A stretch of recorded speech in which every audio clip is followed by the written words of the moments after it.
returned more than $12 billion to more than 29 million Americans who were cheated and preyed on by shady lenders and sometimes by big banks. Mr. Chopra has the expertise and the track record to lead the Bureau at a time when workers and their families are desperate for someone to look out for them.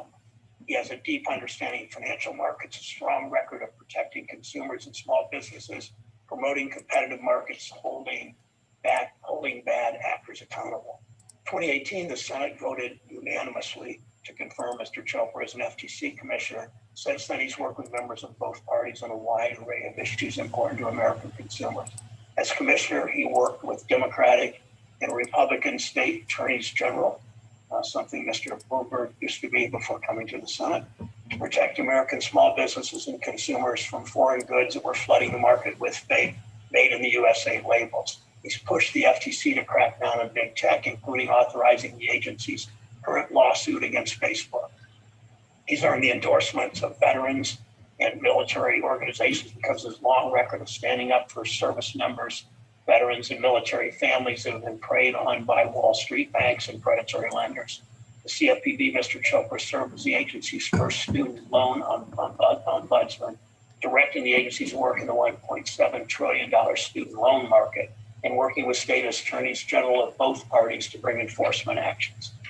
With Mr. Chopra leading CFPB, Americans can be confident they'll have someone looking out for them.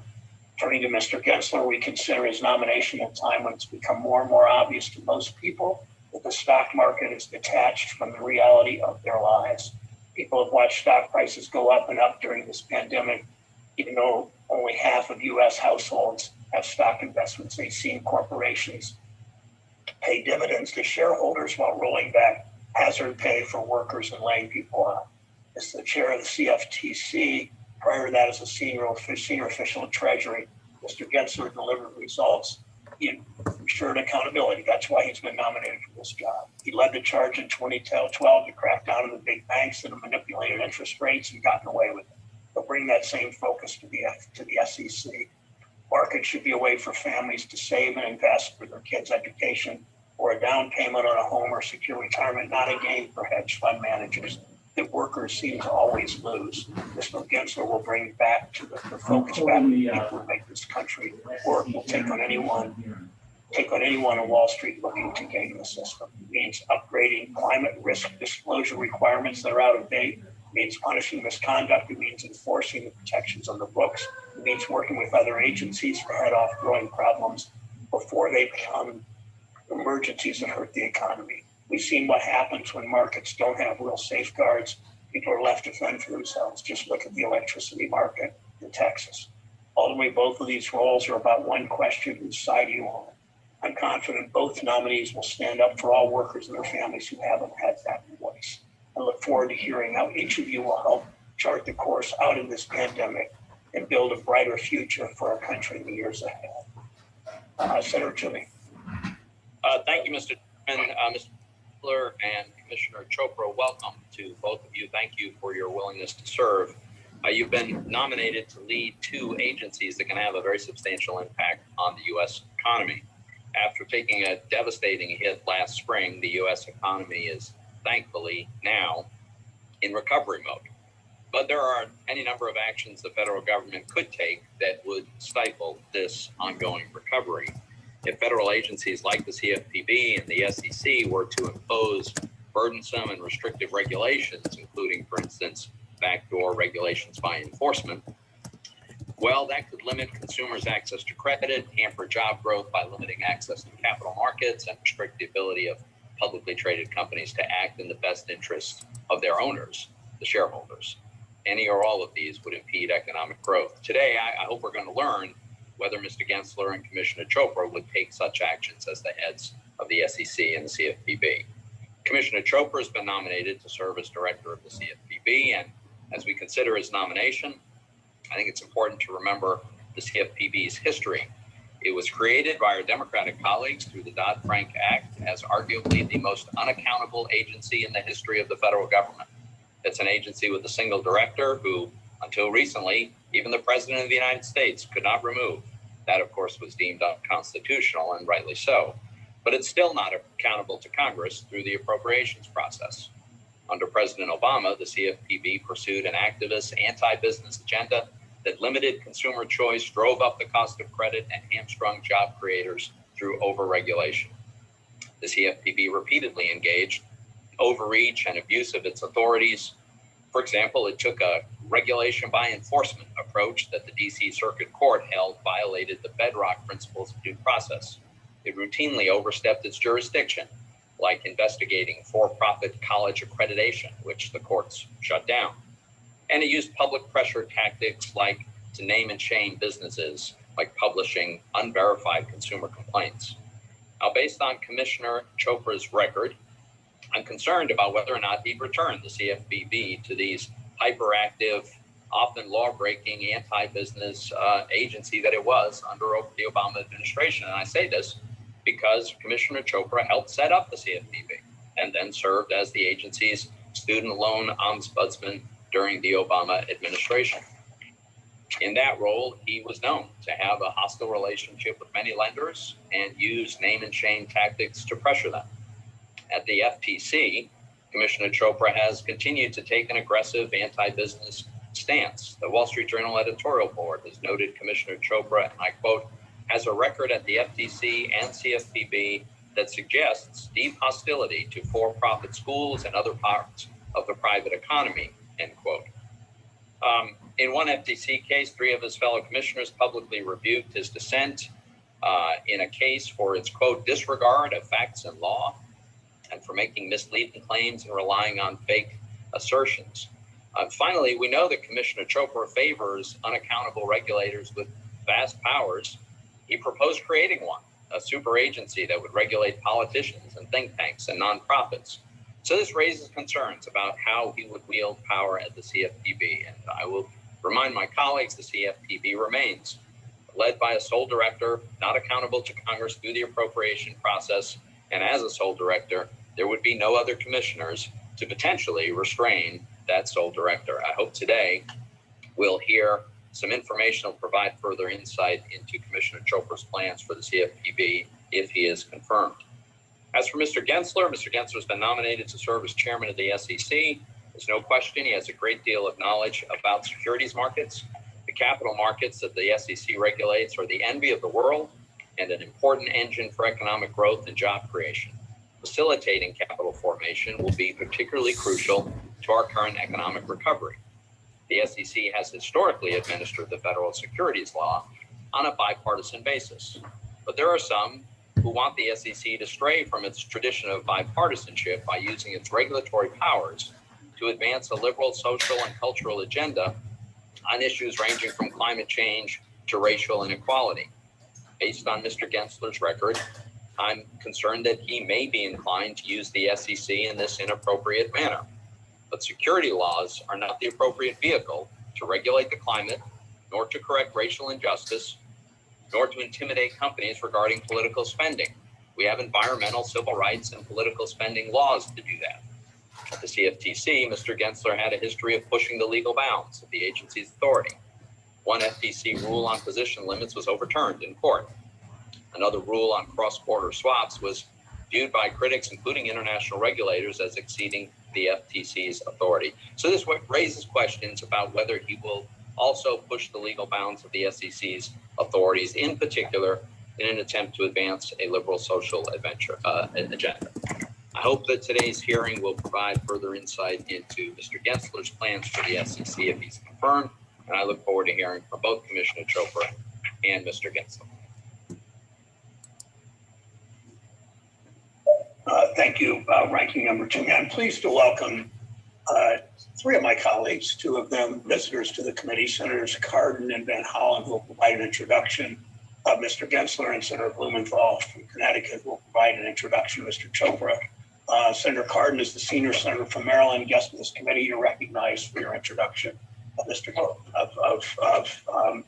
GENSLER. Well, Chairman Brown, Ranking Member Toomey, thank you for giving me the opportunity to introduce a fellow Marylander, Gary GENSLER, to this committee for his nomination hearing to be chair of the SEC.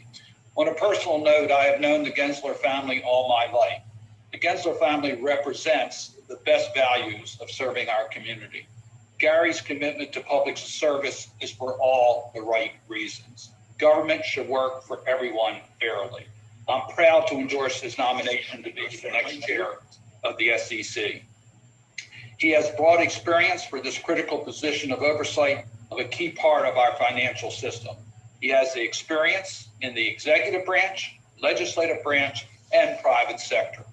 It takes an aggressive, fair, and consumer-focused chair of the SEC at the helm to truly protect the interest of all Americans. It's with this important mission and responsibility in mind that brings me to Mr. GENSLER.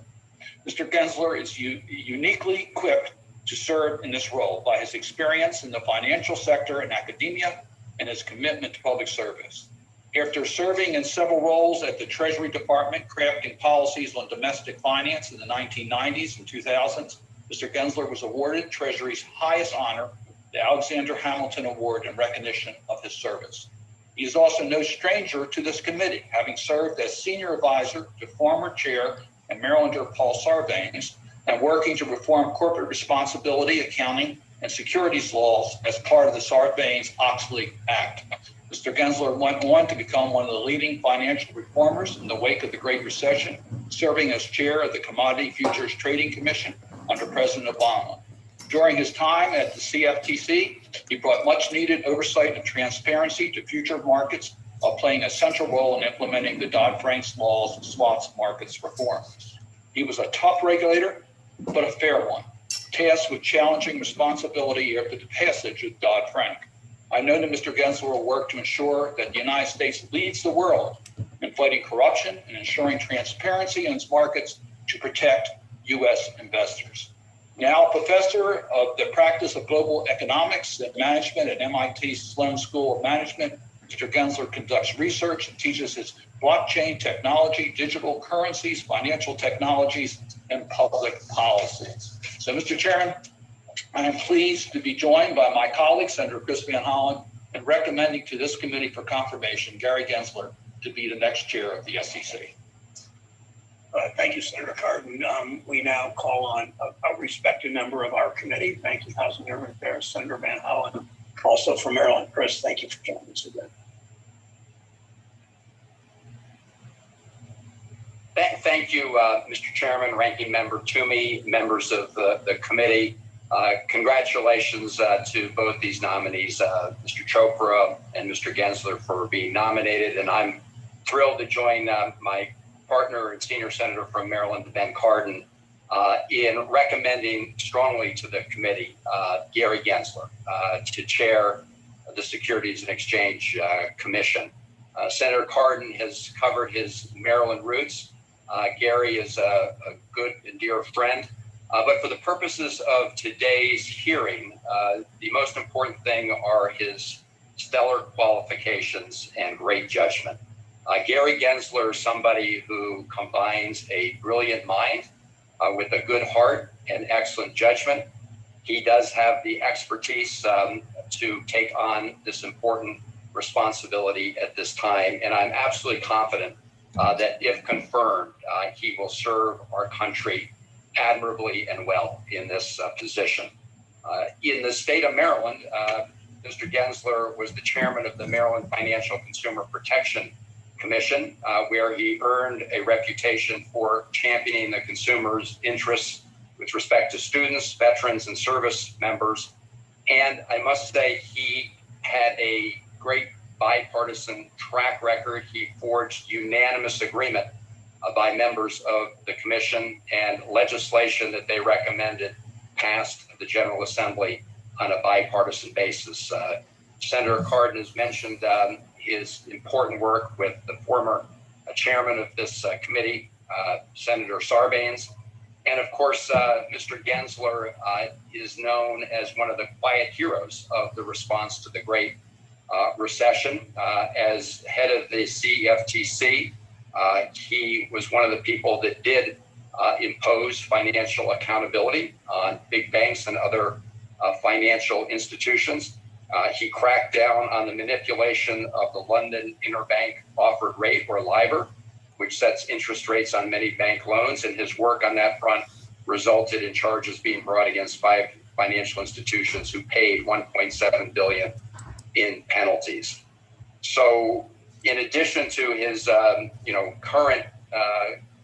current cutting edge efforts in cryptocurrencies and blockchain technology, Gary Gensler is the right person for this job. I want to just say to his three wonderful daughters, Isabel, Anna, and Lee, we're proud of your dad, and it's good to see, I think, Isabel joining Gary there at home. So thank you, Mr. Chairman, members of the committee. I strongly recommend this nomination to the Senate.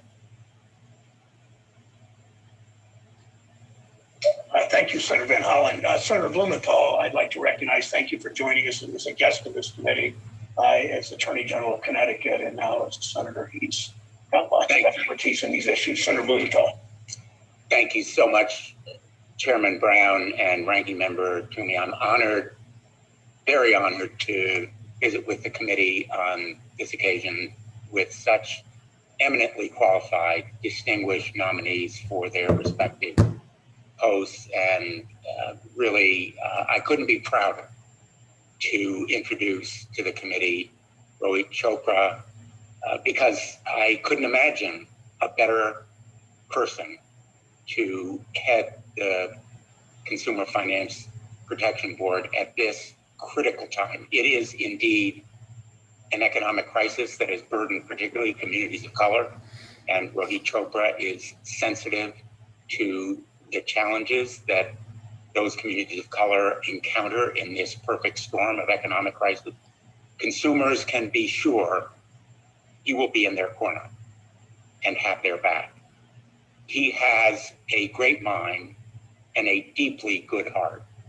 And I have seen him fight for consumers, but fairly so, heeding the need for bipartisanship and listening to stakeholders on both sides of issues. He is indeed tough, but fair, insightful, and perceptive.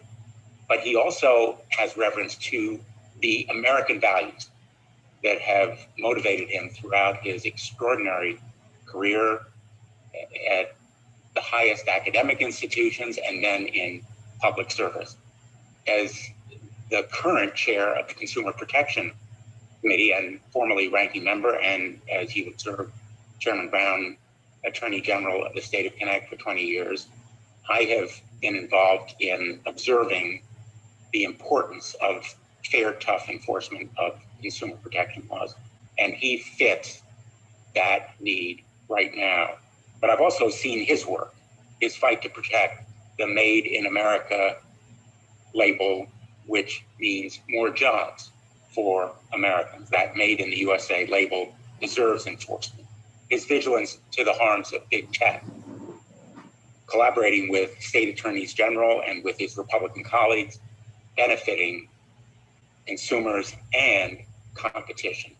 His expertise and experience in protecting household and students from unfair and burdensome practices. And of course, he has been saluted by veterans organizations. As a member of the Veterans Affairs Committee, as is the chairman, I am very, very proud to recognize the strong endorsements that he has received from military and veterans organizations for his work in protecting them against the kinds of predatory threats that exist now more than ever. I believe that tough and fair enforcement of consumer protection laws is actually pro-business because it protects the good guys from an unlevel playing field when those kinds of competitive or consumer laws are violated by members of the business community who may be trying to cut corners and putting the good guys at a disadvantage. I think Rohit Chopra will be an extraordinarily distinguished head of the CFPB, and I look forward to his serving with distinction. Thank you, Mr. Chairman.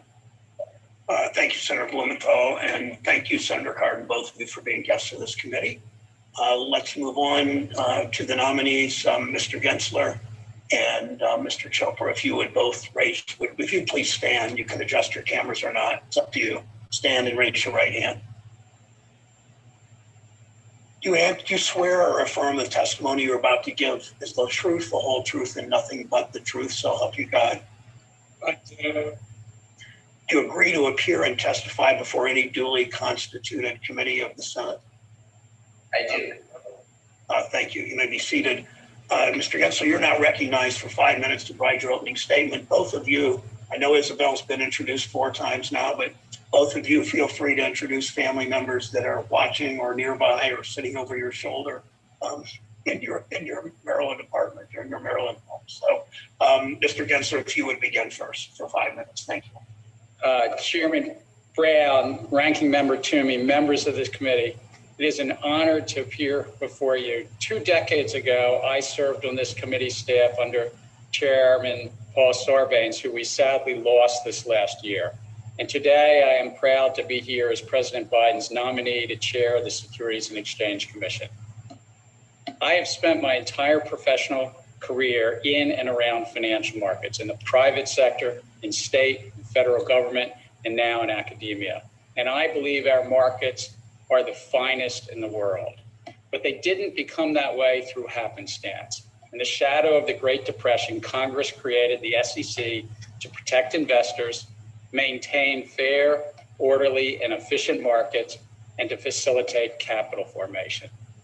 In the decades since, we have seen that when the SEC does its job, when there are clear rules of the road and a cop on the beat to enforce them, our economy grows and our nation prospers. But when we take our eyes off the ball, when we fail to root out wrongdoing or adapt to new technologies or to really understand novel financial instruments, things can go very wrong. And when that happens, people get hurt. 12 years ago, when I became chair of the Commodity Futures Trading Commission, our economy was reeling from the financial crisis. My fellow commissioners and I took decisive action on a bipartisan basis to increase transparency and reduce risk in the $400 trillion swaps market. And I am proud that 85% of our actions were passed with bipartisan support. If confirmed as SEC chair, I will work with my fellow commissioners, the SEC's exceptional staff, and the members of Congress to ensure our markets remain the world's best. That means strengthening transparency and accountability in our markets so people can invest with confidence and be protected from fraud and manipulation. It means promoting efficiency and competition so our markets operate with lower costs to companies and higher returns to investors. It means making sure companies, incumbents, and entrepreneurial startups alike can raise needed capital to innovate, expand their operations, and contribute to economic growth. And above all, it means making sure our markets serve the needs of working families. I'm a product of a working family. Senator Cardin was kind enough to say he knew my folks. Neither of my parents went to college, but my father was able to take his mustering out pay from World War II and start a small business that would eventually send my 4 siblings and me to college. That is the kind of economic opportunity that should be available to each and every American, no matter who they are. I believe our markets are essential to providing that opportunity. That's because capital markets touch every part of the economy. They enable businesses to develop new products, build new facilities, grow their payrolls. They help working families save for retirement and invest in their children's futures. And although it may not seem intuitive, when someone goes to take out a mortgage or open a credit card, our capital markets are on the other side of those transactions as well. We cannot take any of this for granted. Markets and technology are always changing. Our rules have to change along with them. In my current role as a professor at MIT, I research and teach on the intersection of technology and finance. I believe financial technology can be a powerful force for good, but only if we continue to harness the core values of the SEC in service of investors, issuers, and the broad public. Before I close, I do want to introduce and thank my 3 daughters, Isabel, who's here with me in Maryland, over there, and her older sisters, Anna and Lee, who are watching remotely. They're the lights of my life, and I wouldn't be here today without their love and support. I thank you, and I look forward to your questions.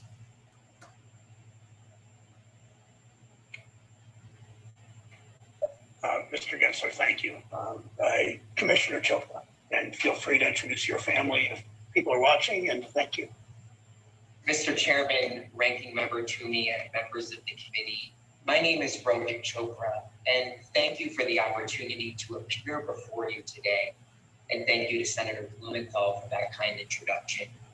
It is an honor to sit before you as President Biden's nominee to lead the Consumer Financial Protection Bureau.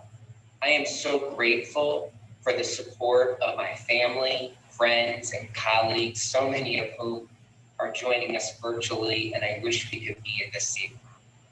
I'm especially thankful to my parents. I last saw them exactly 1 year ago to celebrate my mother's birthday, the longest stretch of time without being physically together, an experience that I know is all too common today. America in March of 2021 is far different than of a year ago. Every week, we've seen hundreds of thousands lose their jobs, local businesses have shuttered, and more than 500,000 have died. And while there's some hopeful signs that the tide is turning, we must not forget that the financial lives of millions of Americans lay in ruin. Experts expect distress across a number of consumer credit markets, including an avalanche of loan defaults and auto repossessions. And there's other persistent pain points for consumers that are felt particularly acutely today, making it harder for those families to get back on their feet even as this pandemic ends. Consumers continue to discover serious errors on their credit reports or feel forced to make payments to debt collectors on bills they already paid or never owed to begin with, including for medical treatment related to COVID-19. Many of these longstanding problems will make it more difficult for our country to sustain a full recovery. This is especially true when it comes to our housing market. For most of us, much of the last year has been spent at home. Our homes are more than physical structures. They have served as offices, schools, and so much more, providing safety and refuge during this deadly pandemic. But due to the economic devastation due to COVID-19, millions face the prospect of losing their home, with communities of color particularly at risk. Many have seen their jobs disappear and will not be able to easily resume their payments. In the last economic crisis a decade ago, we saw how unlawful and unavoidable foreclosures proved to be catastrophic in cities, small towns, suburbs, and rural areas alike, contributing to deeper social divisions and inequities. We once again face an important test to ensure that troubles in the housing and mortgage markets do not sabotage the recovery of our local communities. And in the mortgage market especially, fair and effective oversight can promote a resilient and competitive financial sector, address systemic inequities faced by communities of color and more. But perhaps more importantly, administration of our laws can help families navigate their options and save their homes. Congress has entrusted the CFPB with carefully monitoring markets to spot risks, ensure compliance with existing law, educate consumers, and promote competition. This not only helps protect Americans from fraud and other unlawful conduct, it helps ensure that businesses that follow the law, regardless of their size or clout, can compete. 3 years ago, I sought the Senate's confirmation to serve as an FTC commissioner, and I was honored to be unanimously confirmed and to work with members of both parties to turn the page on some of the failed and outdated policies of the past. If confirmed to lead the CFPB, I pledge to be a good partner to each of you and approach the agency's mission with humility, an open mind, and attuned to market realities. I look forward to working with all of you to tackle the pressing problems that families face in their financial lives during this critical moment for our country. Thank you again, and I look forward to your questions. Thank you very much, Commissioner Chopra. This question is directed to both of you. As you both know, many of us have advocated for that government and businesses should actually reflect the country that we are supposed to serve. It means diverse financial regulators as well as diversity of financial institutions in the committee's jurisdiction. Commissioner Chopra, Mr. GENSLER, will you each commit to considering and hiring diverse candidates for the most senior positions as well as throughout the agencies you will lead? Commissioner Chopra, begin, please. Yes, sir. Mr. GENSLER. Yes, Mr. Chairman. Thank you. Mr. Chopra, I've seen the devastation that foreclosures can cause for families and communities in the first half of 2007. My zip code in Cleveland, 44105, had more foreclosures than any other zip code in the country.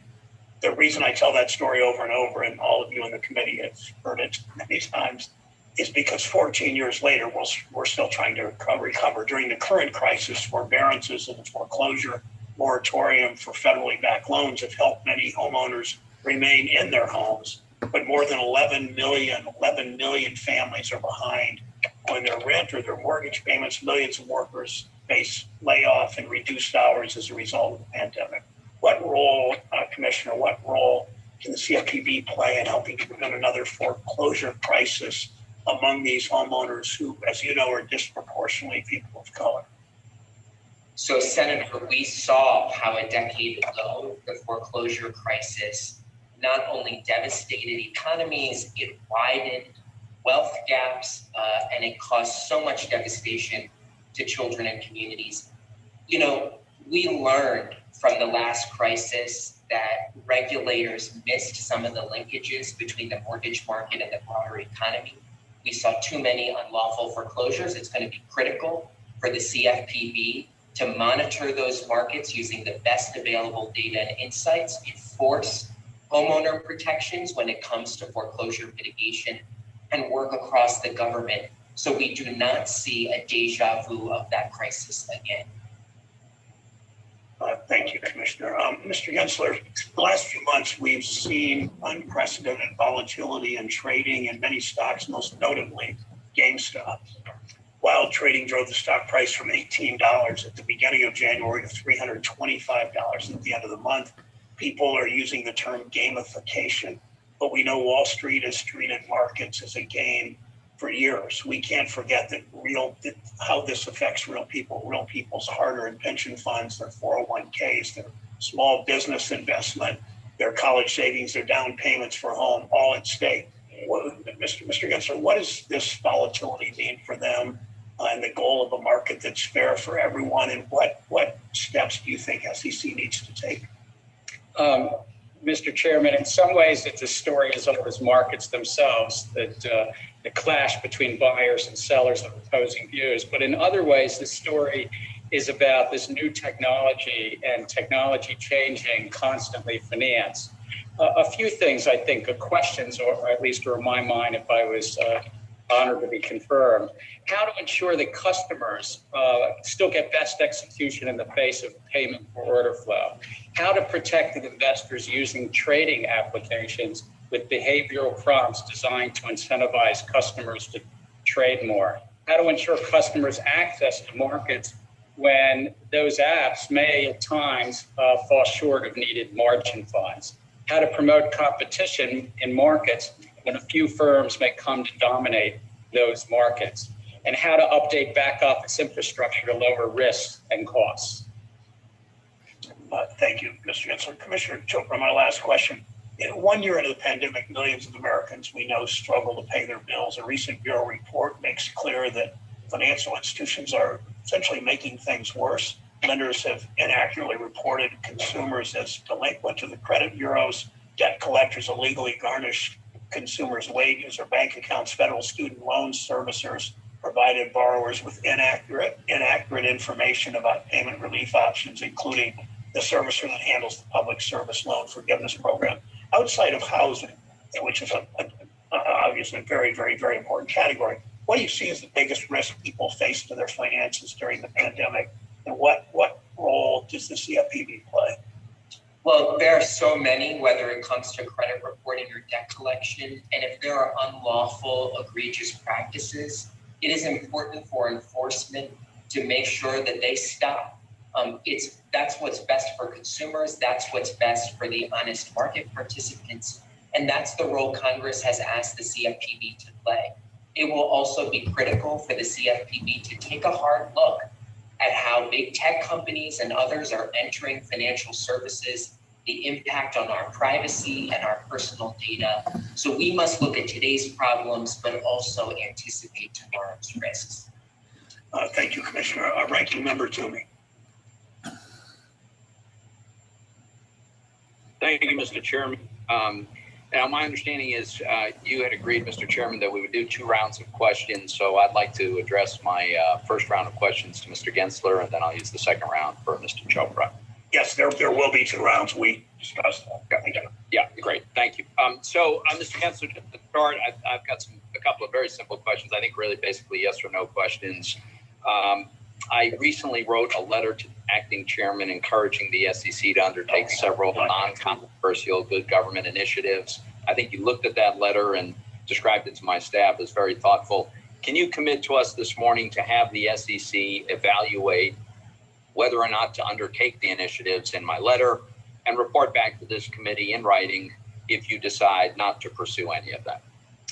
Senator Toomey, as we also discussed in the private meeting, I thought it was very helpful, a number of these initiatives, whether to shorten some of the settlement cycle and look at transfer agents. So I do look forward to, once confirmed, if confirmed, working with the staff of the SEC and working with your staff and you on these matters. Okay, thanks. And I do hope that that will include considering a faster settlement cycle on equities, because I think that's a big opportunity for us. Let me move on. The SEC, as you know, is currently reviewing a board diversity rule that NASDAQ is trying to impose on NASDAQ-listed companies. The rule would require their boards to have at least 1 woman and 1 person who identifies as a member of an underrepresented racial or ethnic group or LGBTQ, or to explain why they have failed to meet that requirement. As you may know, every Republican on this committee recently sent a letter to the SEC urging the SEC to disapprove of this proposed rule. While America's corporations certainly benefit from boards that have a diversity of perspectives and experiences, race, gender, and sexual orientation do not ensure any such diversity. Furthermore, the NASDAQ should not use its quasi-regulatory authority to impose social policies. And boards really should be acting in the shareholders' best interest to nominate simply the best, most qualified people as directors. Now, I understand I don't expect you to tell us this morning how you will vote, how you will rule on NASDAQ's specific board diversity rules. So let me just ask a more general question. Do you think that it's a good idea for company boards to be forced or pressured to comply with some kind of quota with respect to race, gender, and sexual orientation? Senator, thank you. And I have taken a look at your letter, which is in a file, I think, of nearly 200 comments. And so I'll, if confirmed, we'll take that up amongst all of that. But on your more general question, I do think that diversity in boards and diversity in senior leadership, as I had answered the chairman earlier, benefits decision making, and it's something that I'm committed to at the SEC and the leadership there. And I think that it's a positive step forward in the leadership at the SEC that, if confirmed, I'm going to take on. So when we spoke by phone recently, I think you committed to basing disclosure requirements on material, that they had to be grounded in materiality. Is that a fair characterization? Yes, Senator Toomey, that is. I'm almost out of time here. So let me just say, so if a company, a business, a publicly traded company spends a financially insignificant amount of money on, let's say, electricity, is it material whether that electricity came from renewable sources or not? Senator, I think materiality, as the Supreme Court has said, is about, it's got to be significant to the mix of information to a reasonable investor. And I think that test will always ground our economic analysis and how we move forward. on this. In your hypothetical, it may not be material, or it may be material depending on the total mix of information. So even though it's financially insignificant in my hypothetical, you think it could still be material? I think that materiality is the total mix of information, and often a small piece of information is not material. You're right about that, but I would have to take it into context of the entire mix of information. Well, I would just suggest that if it is financially insignificant, I don't see how it could be material. Let me ask a different question. Apple's revenue last year was, I think, about $274 billion. If Apple spent $1 million on political spending on issue ads, would that be material? Something that ought to have to be disclosed? What we found is materiality is defined is what reasonable investors are seeking to have to make their decisions either to invest or not to invest, or to vote yes or vote no. And last year's proxy season, I think, shares with us that many investors, well over 40% of investors in those proxy votes, actually think that that would be material to get such information. So even though it's completely insignificant, couldn't possibly affect any financial results whatsoever, you think it might be okay to mandate that disclosure? I will be grounded in economic analysis, and the court's view of materiality is what investors, reasonable investors, want in a significant mix of information. Yes. And sorry. But if this is financially insignificant information, and some investors would like to have it, why not leave it up to the companies to decide whether to disclose it and thereby ingratiate themselves with investors who care about it? Well, Senator, I think that it's about investors making a choice as to what's significant or what's material, to be more accurate, what's material for those investors. And I will always be grounded in the courts and the law and the economic analysis about materiality, what reasonable investors are seeking when they make decisions to invest or not to invest, or vote yes or vote no. Last question. There are two recent rulemakings by the SEC. One requires proxy voting advisory firms to provide investors with more transparent, accurate, and complete information about their business. The other modernized the thresholds to limit the ability of shareholders to just harass companies with repeated failed special interest proposals. Do you have plans to revisit these rules, or do you intend to leave them as they are? Senator, if confirmed, I would want to work with the staff and the economists and fellow commissioners to understand those rules better, to see whether, for instance, in the proxy advisory area, has it addressed the potential conflicts of interest at the least amount of cost, and see if it's positive in achieving the mission of the agency. All right, thank you, Mr. Chairman. Thank you, Senator Toomey. Senator Reed of Rhode Island. Well, thank you very much, Mr. Chairman, and I want to thank the nominees.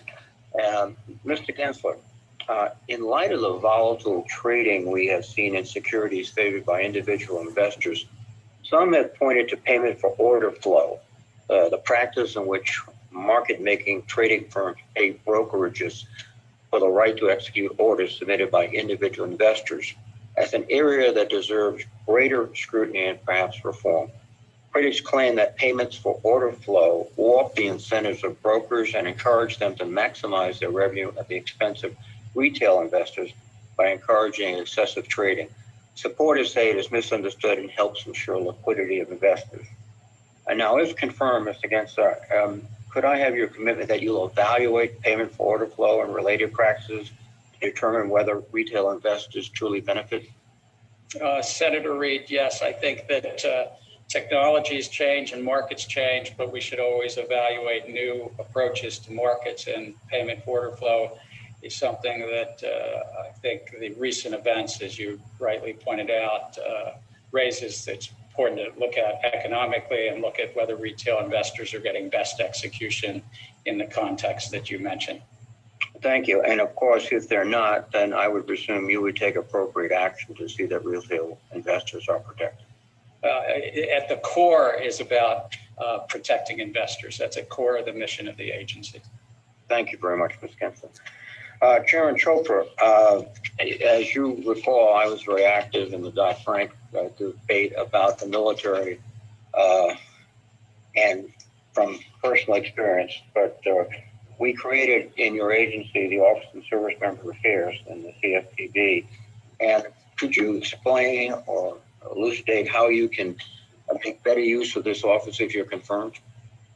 So, Senator, there's no question that health of military families is also about health of our country. The Department of Defense has stated that the financial status of service members directly relates to their ability to keep a security clearance, to be able to do their jobs. So it will be important that our Office of Service Member Affairs, if I'm confirmed, is looking at risks to military families, veterans, survivors, and others. There are some concerns that we've seen over the past few years, everything from issues in VA home loans to credit reporting issues and ongoing issues with the Service Member Civil Relief Act. I would hope to work closely with the Department of Justice, with adjutants general, with attorneys general to make sure that the CFPB's Office of Service Member Affairs continues to play a leading role in analysis, working with the DoD, and also making sure that we are taking the appropriate steps to protect service members, veterans, and their families from abuses. There are so many firms that want to serve the military well. They should not have to compete with those who break the law.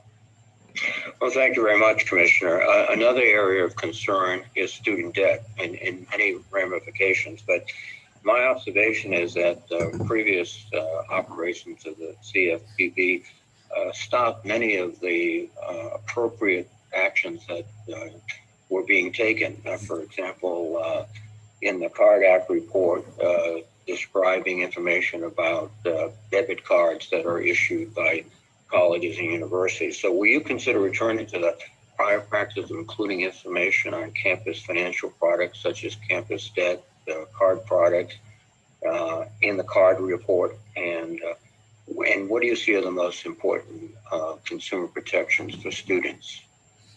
So, Senator, Congress has made it clear that there are concerns when it comes to financial products being offered to college students. We saw this issue in the Card Act, but of course there are new products and services being offered to college students. We want to make sure that all students, high school students, those right out of college, are starting their financial lives with a good future ahead. We should educate them. We should work with the Department of Education and the Treasury on issues of common concern, and I'm absolutely committed to making sure we're monitoring those markets and reporting to Congress on those trends. Thank you very much, Commissioner. Thank you, Mr. Gensler. Thank you, Mr. Chairman. Next, I'm going to read Senator Shelby from Alabama. Thank you. Good morning, Mr. Gensler. We're glad to have you before the committee again, although in a remote kind of way because of COVID.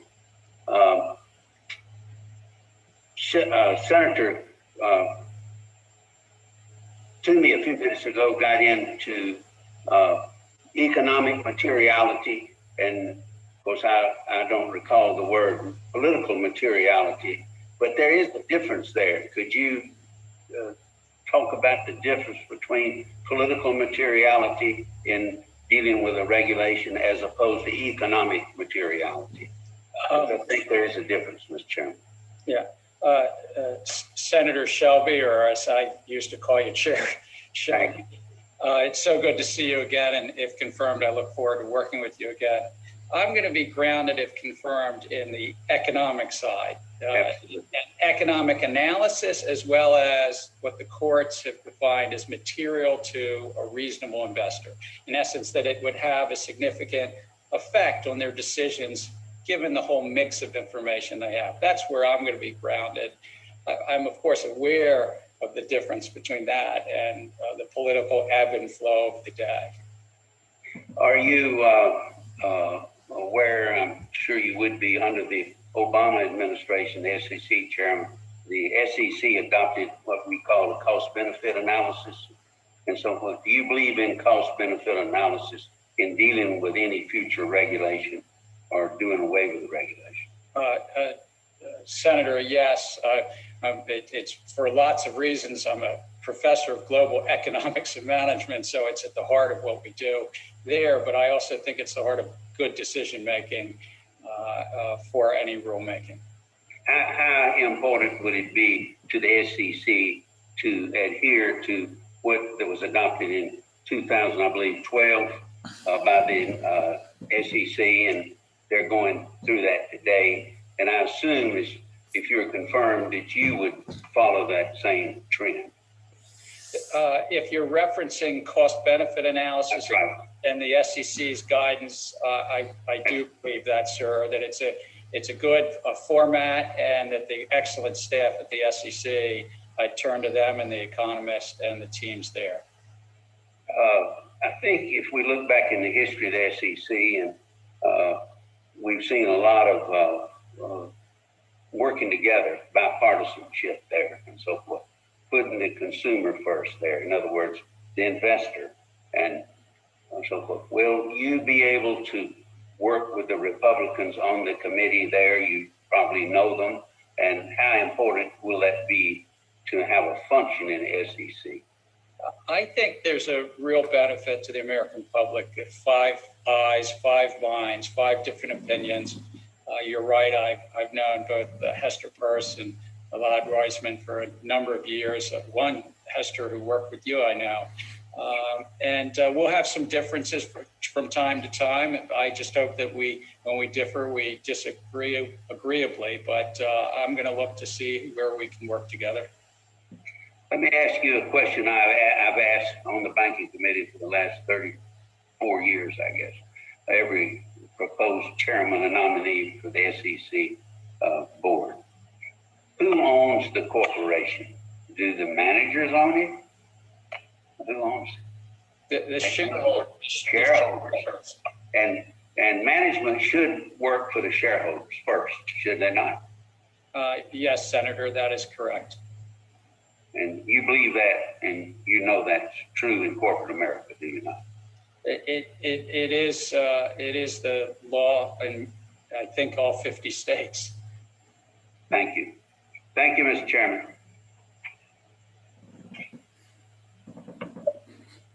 Thank you, Senator Shelby. Senator Menendez of New Jersey. Thank you, Mr. Chairman.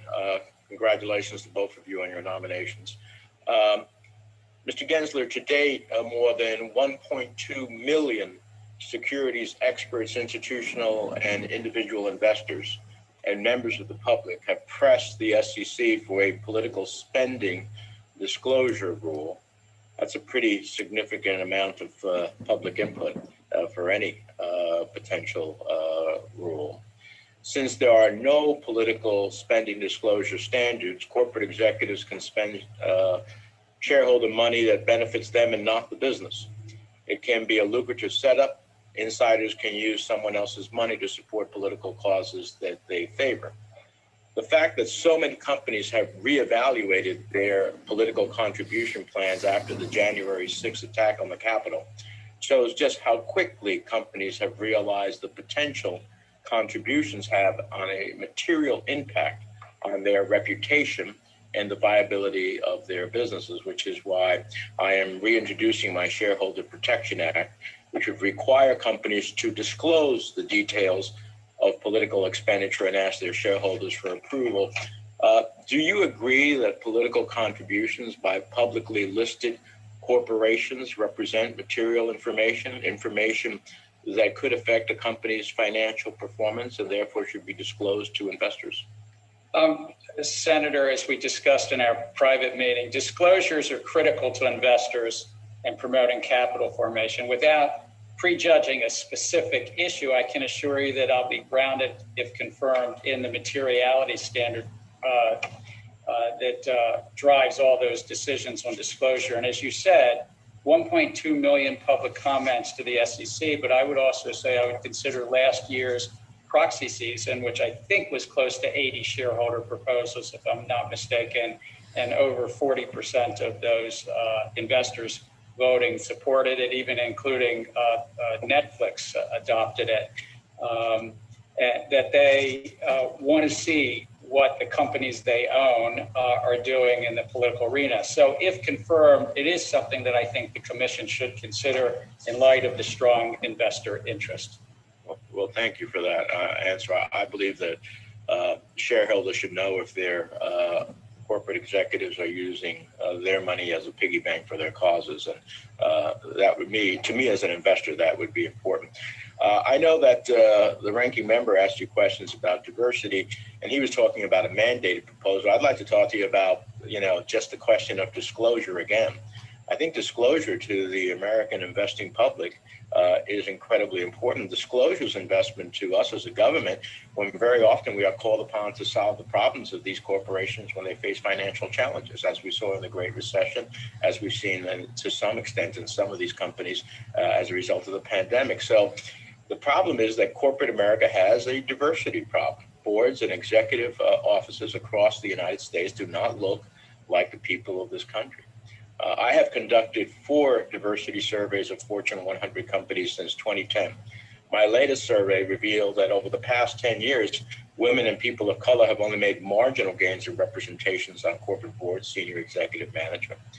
I was originally hopeful that the SEC would help address this problem through its 2009 diversity disclosure rule, but unfortunately, the 2009 rule failed to even define diversity. And studies have shown that greater diversity on executive teams has led to greater profitability and therefore better outcomes for shareholders. Do you agree that greater diversity tends to lead to better corporate performance, as found by McKinsey and others? Senator, I'm familiar with those studies, and they're well-crafted studies. My own experience is diversity is a very positive part of decision-making and enhances that decision-making. And again, this is not forcing a corporation to make these decisions, but simply disclosing, giving the relationship between diversity and performance. Do you agree that investors should be informed about the policies companies have in place to promote diversity in their corporate leadership? So if I can broaden it out, I think human capital is a very important part of the value proposition in so many companies. And Chair Clayton and the SEC took up some approaches to human capital, but I think it's always evolving, and that we will look at how will investors, what information investors want in this broad arena about the human capital, including diversity, at their companies they're investing in. Well, I'll just close, Mr. Chairman, by saying a lot can be done to improve upon the 2009 diversity disclosure rule. It doesn't even define diversity. But I just think in one dimension, the Hispanic community, largest minority in the country, $1 trillion domestic marketplace spending, younger by a decade than the rest of the population, more brand loyal than any other group. From a corporate perspective, I'd like to be on them like white on rice. But as a community, I want us to know who's diversifying and who's representing the opportunities for us to have a say on corporate boards and senior executive management and procurement. So I hope you'll look at that seriously. Thank you, Mr. Chairman. Thank you, Senator. And Senator Scott from South Carolina. Thank you, Mr. Chairman, and thank you, Mr. GENSLER, for being here with us today. I look forward to having a few minutes conversing about some of the more important issues that I find as the priorities that we'll look at. I will add to the conversation you were just having with Senator Menendez about diversity in the board room as well as in the C-suite. I think they are important issues. I do think that how we determine the government's impact on that issue is really important. Mandates is something that I would adamantly oppose. Gathering more information can be helpful and instructive as long as we are not pursuing an outcome based on what we would see as implicit bias in some form or fashion. I think we have to be very careful how we step into this minefield from my perspective, but it is important for us to make progress. And I look forward to having a longer, broader conversation with members of this committee, as well as with you, sir, on ways that we might work together on achieving goals without having mandates. That being said, last year, the Federal Reserve 13.3 emergency facilities discriminated against smaller NRSROs by requiring a rating from incumbent rating agencies to access relief. I worked with Senator Sinema to introduce bipartisan legislation to address this issue. The companion bill passed the House unanimously. Mr. Gensler, you've been around long enough to know that darn near nothing passes the House unanimously, no matter who's in control of the House. So having something that moves forward unanimously, I think, is a good sign that we all, left and right and left, all want to see introducing more agencies within the NRSROs. So my question for you, sir, is do you believe that supporting open competition among NRSROs is important to protect investors and promote vibrant capital markets? And will you commit to opposing federal government action to further entrench the incumbent NRSROs? In other words, I think competition is absolutely essential. And even in the credit agencies, if we can have more competition there, I believe that the newer agencies are oftentimes using more information to assess credit worthiness. And if that credit worthiness is accurate and consistent, introducing more competition there is going to be in the best interest of the consumer. Senator Scott, I agree with you that competition is really important in the credit rating space and also more broadly in the capital market. So I look forward to working with you and your staff and the excellent staff of the SEC to see how we can support and promote competition in the credit rating space and even more broadly as well, by the way. Yes, sir. Well, thank you for that. I do think it's really important for us to find a way to help those who are credit worthy to be scored as credit worthy. Now, this is something that I've tried to be a champion of for the last few years, and the importance of that can't be underscored in any other market than in the ability to engage in the financial markets. And I do believe that having diversity and or competition, I should say, in the credit rating agencies themselves is one of the ways that we promote and encourage better and more accurate information so that those who view the information have a wealth of knowledge to pull from. And without that competition, whether it's a monopoly or duopoly or the three that we have today, that is probably not in the best interest long-term of the consumer. Thank you, Mr. Gensler. I will return the rest of my time. Yield back the rest of my time. Thank you, Senator Scott. Senator Tester of Montana. Thank you, Chairman Brown and Ranking Member Toomey. And I want to express my appreciation to Gary Gensler for meeting with me earlier today. I appreciate that conversation. Gary, I'm going to give you a little break from questioning. Most of my questions, in fact, all my questions will be at Mr. Chopra. So, and Mr. Chopra, I appreciated our meeting too, even though it was a while back. I've got to think about what we talked about. And so that's why I want to ask these questions. The first one kind of goes down the same line that Senator Reid had talked to you about with service member and veteran protection. You talked about in the questions to Senator Reid, you talked about being able to work with the Department of Justice and DOD from a prosecution standpoint, I would assume. My question is what would you do to address those who were harmed in the previous administration when the CFPB wasn't as functional as I would have liked and didn't take the action that they should have? How are you going to make a determination on who and what cases you're going to take a look at? So, Senator, when it comes to service members and veterans, I think we have so many sources of data and information, whether it's consumer complaints, whether it's our judge advocates general. We need to hear what's happening. I will tell you that I really want to make sure that we're listening carefully when it comes to mortgage and housing issues. We saw a decade ago the illegal foreclosures of active duty service members. You even had families flying back from overseas to take care of some of these issues. Those violations were egregious, and we need to look at where we see consumer complaints to conduct trend analysis, what we're seeing in any supervision, to determine how to correct that. And again, I think most financial institutions want to stay on top of it. But there are some who, we have seen have flouted the law when it comes to the Service Members Act, when it comes to the Military Lending Act and other laws. So it will be a team effort.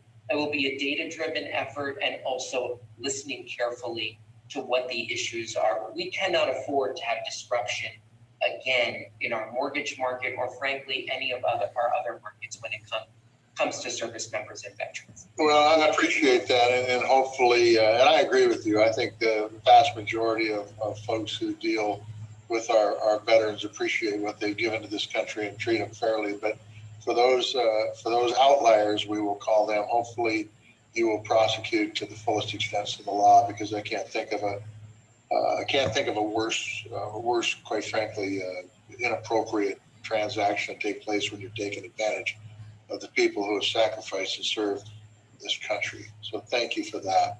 I want to talk a little bit about QM. Look, the CFPB, making sure that folks have the ability to own their own home is critically important. So my question to you is a bit general, but you can get it specific pretty quick. What do you view as the most important considerations as the CFPB looks to revise the QM rules? So, Senator, I have a completely open mind about this, and I look to what the statute says and what really Congress's goals are. The CFPB is not here to dictate housing finance policy. It's to make sure that the prohibitions when it comes to our mortgage laws are adhered to. And when it comes to QM, it is important that we balance the consumer protections that the Congress has put into place with access, including for rural and other areas as Congress has put forth. We don't want to go back to what we saw in the years leading up to the financial crisis of liar loans and other fraud in the mortgage marketplace. Ultimately, we are stronger as an economy, stronger as a country, if mortgage lending is safe, broadly accessible, and a way that people can build wealth. So I'm looking forward to getting input from everyone and determining how that rule needs to evolve over time. And I look forward to working with you and others on the committee. Thank you. And I need you to be very quick with this one because my time is about out. Look, I don't think there's an area of the country that affordable housing isn't an issue. What are your housing priorities once you're confirmed as CFPB? I think I would want to work with the staff and others, but my intuition is we have to be ready for potentially looming problems when it comes to forbearances that might flip to foreclosures. I don't want to see another foreclosure crisis in this country, and we need to do everything we can to make sure the law is being followed and homeowners can navigate their options. Thank you both. Appreciate your time. Thank you, Mr. Chairman. Thank you, Senator Tester. Senator Rounds from South Dakota. Thank you, Mr. Chairman. Let me just begin with Commissioner Chopra. Thank you for speaking with me recently about your interest in the CFPB. You got one picture behind him. You can see it. One of the topics we discussed was the CFPB Civil Penalty Fund, and a number of concerns I had about the fund's transparency and how the money is used. Fines levied by the CFPB could range from $5,000 per day up to $1 million a day, which is a significant range with broad discretion given to the CFPB as to what level of fine is appropriate.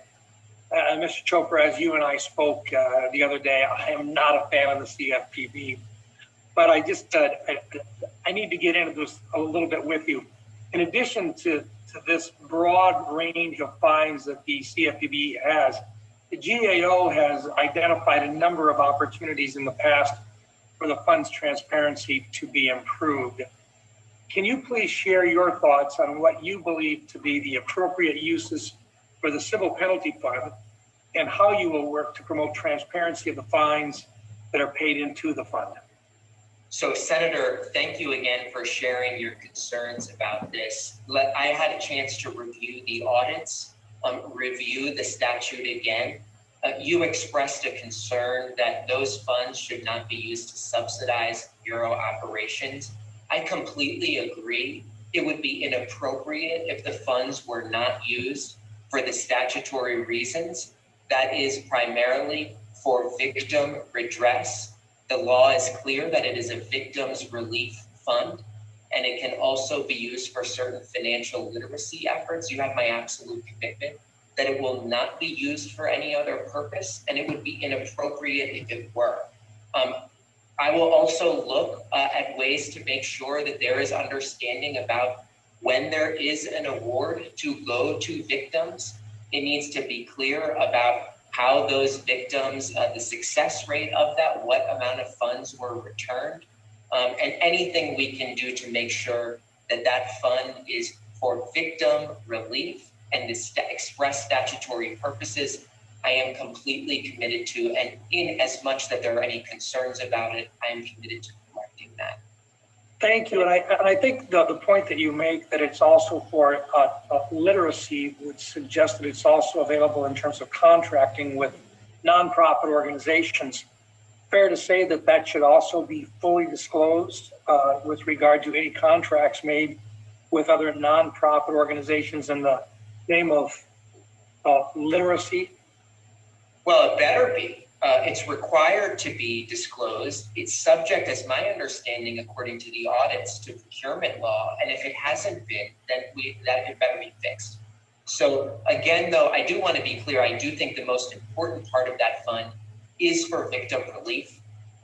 There are many consumers who are subject to fraud, and the company is judgment proof. Those penalties can be used to redress them. But again, if there are contracts, they better be disclosed. Thank you, Mr. Chopra. Mr. Gensler, once again, thanks for taking the time to visit with me as well. Two of my colleagues that introduced you today touted your expertise in digital currencies. I'm proud that crypto companies like Anchorage Trust have found a home in South Dakota. At the same time, I know that our outdated crypto regulatory regime is leading other organizations like the Diem Association to set up shop overseas. What can Congress and the SEC do to create a more forward-thinking regulatory environment for innovators in this particular space? Senator, thank you for having met with me and for that question. I think as I teach at MIT on these subjects, that these innovations have been a catalyst for change. Bitcoin and other cryptocurrencies have brought new thinking to payments and financial inclusion, but they've also raised new issues of investor protection that we still need to attend to. And so I think it confirmed at the SEC, I'd work with fellow commissioners to both promote the new innovation, but also at the core, ensure for investor protection. It's something where a security, for instance, it comes under the securities laws, comes under the SEC. If there's exchanges that trade those, to ensure that there's the appropriate investor protection on those exchanges. So promote technology, but still stay true to our core values of investor protection and capital formation. Thank you. Thank you, Mr. Chairman. My time has expired. Thank you, Senator Brown. Senator Warner from Virginia. Mr. Chairman, and let me start by saying I think we've got two great nominees here today, and I look forward to supporting both of them. Mr. Chopra, I think I'm going to be hitting Mr. Gensler more, but I do appreciate our meeting, and I think you're going to do a great job. Mr. Gensler, I've long been fighting in a pretty obscure area around market structure, or trying to eliminate some of the conflicts of interest in our market structure that disadvantage retail investors. You may recall back in 2017, I urged the SEC to do a maker-taker pilot. That pilot started. The courts came in and shut it down, although it still said that the SEC could still do a rulemaking in that area. I think this whole question of market structure and payment for order flow has been, interest has been reignited around GameStop. And I look at the Robinhood platform where Oftentimes it is being paid for its market flow by a number of prominent hedge funds. I sometimes think that the Robinhood structure is somewhat similar to the Facebook structure. I'm not sure if you're a customer of Robinhood, whether you are really a customer or a product. Somewhat similar to the fact that users of Facebook, I think, are often used as products rather than as actual customers. We've seen in the last year close to $6 billion paid to brokers to route transactions through specific venues, as opposed to really getting the best execution price for customers. I think that dramatically disadvantages retail investors. When you get confirmed, what will you be able to do to look at this issue? Senator Warner, I think you're right. The technologies have raised some very important policy issues on how we continue to promote efficient, fair, and orderly markets. And what we found is you've named a collection of things, but I think that we will, with the excellent staff, look at market structure in the equity markets around payment for order flow. And frankly, just a handful of financial firms are buying most of the retail flow in America. I think it raises a question, a new challenge about, just as you mentioned, Facebook. What if a company, through the natural economics of network economics, collects and concentrates and dominates a field? We heard in congressional testimony a week or so ago that one firm now has 40 to 50% of the retail flow. And so what does that do to the pricing of capital in this country? I think those are important economic questions. And also best execution, as you say. What does it mean to be best execution in this context? And I think what we've seen is someone may get a fractional marginal price better, but because the spread's so large, and if you're controlling both ends of the trade, these firms can make a huge amount of money. I think this is Mr. Chairman, I think this is an area the committee ought to be looking into. I think when the numbers come out, even you would be shocked at some of the abuse I think that's going on. And I want to drill down on my last question. We often hear that we need to do these kind of rebates and payments to increase liquidity. But the remarkable thing is there's 9,000 securities that trade in the equities markets. The top 10% get about 77% of the volume. Yet you have large firms like Fidelity that don't pay any broker payment fees. And oftentimes the other firms say, well, we need to make these payment fees to bring about low price commissions. Well, and to increase liquidity.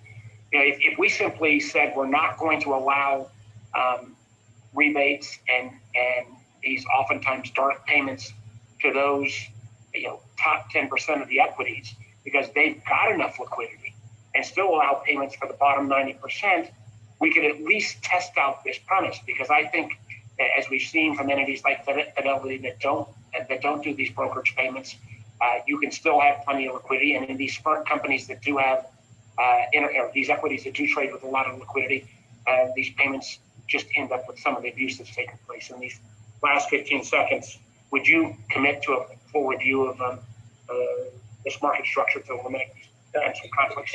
If confirmed, I look forward to working with the career staff, working with you, and doing a review of each of these issues of market structure that you've raised. Thank you, Mr. Chairman. I'll get to you, Mr. Chopra, on my written questions. Thank you so much, Chair.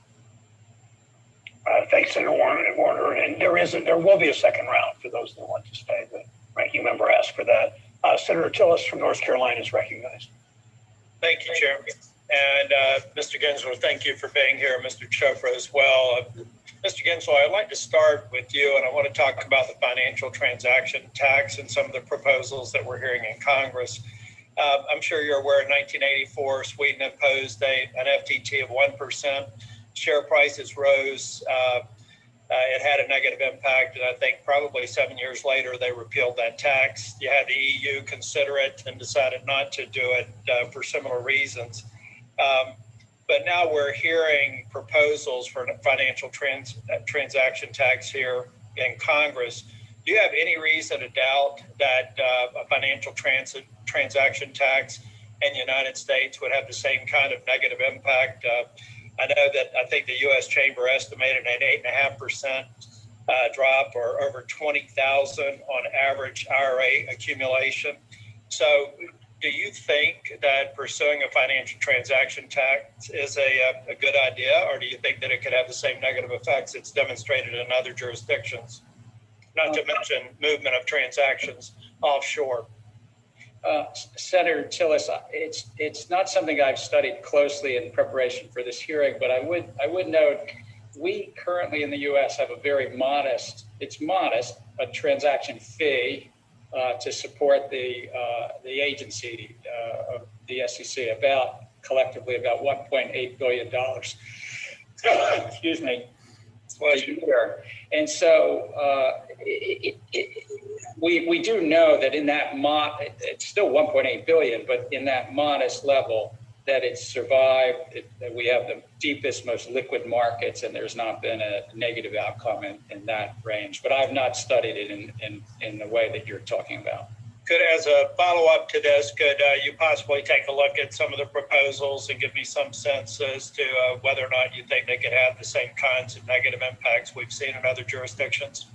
If confirmed, I look forward to meeting with you and your staff and having a dialogue on this.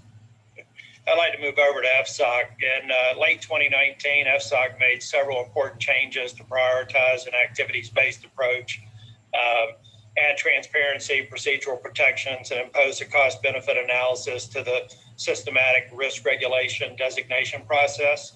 Secretary Yellen, before the committee, confirmed that she supported an activities-based approach. Do you support these types of important reforms? I, if confirmed, look forward to working with Secretary Yellen, working with all the members of the FSOC on designations if they're appropriate, and there are activities-based activities that could be systemic. So as I understand your question, yes. Do you, and also, I don't know if you can answer this or maybe give me an answer for the record, but I'd also be curious as to whether or not you think the SEC has the necessary mandate and the tools necessary if you were to pursue that approach. If you've got an opinion now, you can state it. I've got about a minute and a half left, or you can just submit the answer for the record. Why don't we let you, I'll do it for the record then, sir. Okay, in my remaining minute, one thing that I'm still confounded by is how antiquated we are in the submission of information, the lack of electronic delivery. This is something I don't understand. I started my career in eliminating paper back in the 1980s when it wasn't particularly easy to do. Now we get these reams of paper sent out that are never read. People go to the electronic version. So can I get a commitment from you to really make this a priority, to really help us figure out digital delivery alternatives and the elimination of paper when the recipient would prefer that approach? Senator, yes, two of the things I worked on in the Clinton administration, if I can go back to there, was electronic delivery of federal payments to individuals, and also working with, I think it was then Chairman McCain, working with him on something called the Digital Signature Act, or e-signature. So it's something I've worked on a long time, and I think technologies we should always embrace and move forward. Well, if confirmed, I hope that that's something that I can get your commitment to meet specifically on, because I'd like for us to make significant progress there. We really haven't, and I would appreciate your help and support and work with you on it should you be confirmed. I look forward to that, sir. Thank you. Thank you, Mr. Chair. Thank you, Senator Tillis. Senator Warren from Massachusetts. Thank you, Mr. Chairman, and welcome, Mr. GENSLER. I remember your work at the CFTC, and I anticipate that you will show the same independence and courage as head of the SEC. So, as you know, the SEC's job is to protect investors, maintain fair, orderly, and efficient markets, and facilitate capital formation. But it is falling down on the job. And so, since we're limited for time, I'm just going to pick three examples. The SEC is not requiring companies to make full public disclosure about climate-related risks. The SEC is letting companies leave their investors in the dark about predatory private equity practices. And as GameStop recently demonstrated, the SEC stands by while the stock market too often functions like a casino where the roulette tables aren't on the level.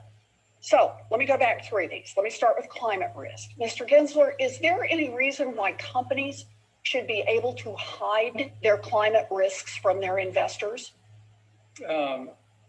Senator, no. I think that particularly materiality is a point here, but no, they should not be able to hide their. Okay, good. Now let me go to private equity. Mr. GENSLER, is there any reason why a company that rakes in millions and millions of dollars from buying up small businesses and closing them down shouldn't have to disclose their general practices to their investors? I think it's at the heart of the Investment Advisors Act that they would share their fees and any conflicts with their investors. Well, their fees and I presume the overall business model, the approach they're using. Is that right? Yes, a description of their business model to their investors. They're limited partners usually in that case. Okay. And then finally, let me ask about the tilted roulette tables on Wall Street. If someone's been cheated by a broker dealer, hypothetically, for example, if Robinhood cheated individual investors, hypothetically, should that company be able to use forced arbitration clauses to avoid getting sued and held accountable? I think, Senator, that while arbitration has its place, I think it's also important that investors, or in that case, customers, have an avenue to redress their claims in the courts. Good. You know, as you know, the SEC has the power to require disclosures that will be helpful to the investing public, like climate risk disclosures and private equity practices. And Section 921 of the Dodd-Frank Act gives the SEC the authority to prohibit the use of forced arbitration by broker-dealers when it is, quote, in the public interest and for the protection of investors. In other words, there we go. In other words, the SEC has the tools to make the markets function better. So if you are confirmed, Mr. GENSLER, will you commit to picking up those tools and using them to make the markets more honest and more transparent? Senator, if confirmed, I look forward to looking at all of the authorities, not just this one, but all the authorities to help protect investors, promote the capital formation and the efficient markets that we talked about. And this is an important authority that was vested in the agency, and looking at the economic analysis, working with fellow commissioners. I think we should look at all the authorities. Well, I appreciate that. You know, Congress has given the tools to the SEC. We just need the SEC to pick up these tools and use them. The SEC has been asleep on the job for long enough. It's time for the commission to get up off its behind and protect investors and consumers. And I expect to see progress on all of these areas under your leadership. So thank you for being here, and thank you for your willingness to serve. Thank you, Mr. Chairman. Thank you, Senator Warren. Senator Kennedy from Louisiana is here. I see his name. If not, Mr. Chairman, can you hear me? Mr. Kennedy, Senator Kennedy, yes, you're recognized. Thank you. You caught me off guard, Mr. Chairman. All right, it's hard to do. You. Well, thank you. Mr. Chopra, am I saying your name right, sir? Chopra, sir. Chopra. Chopra like Oprah. I apologize. I want to ask you about our credit bureaus. Do you know what I mean by our credit bureaus? I do, sir. These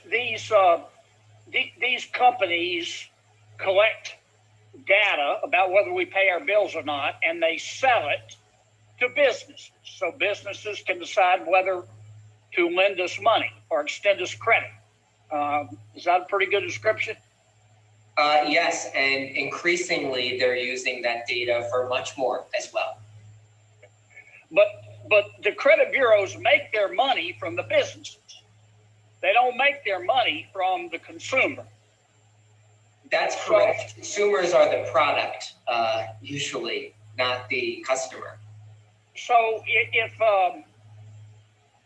as a consumer, a business reports a debt that I didn't pay to the credit bureau, the credit bureau is going to be less concerned about the accuracy of that information than they would be if the credit bureau was depending upon me as the consumer to pay their bills. Is that a fair assessment?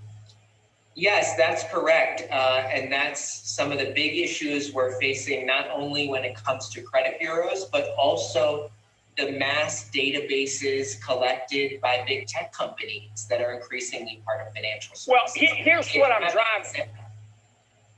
Here's what I'm driving at, Mr. Shelby. Why would we not want to pass a bill that would direct the credit bureaus to establish a formal, easily accessible, efficient, and effective appeals process for a consumer? Let's suppose a business says you didn't pay a bill in the right amount and on time, and you disagree with that. It can really hurt your access to credit if that is reported to a credit bureau. Why wouldn't we want to tell the credit bureaus, look, you're going to set up a formal process to hear consumers out who think they have been wronged? So, Senator, accuracy is critical for the credit reporting system to work, and there's too many consumers who have problems. Yeah, but would you support a bill like that, Mr. Shopper?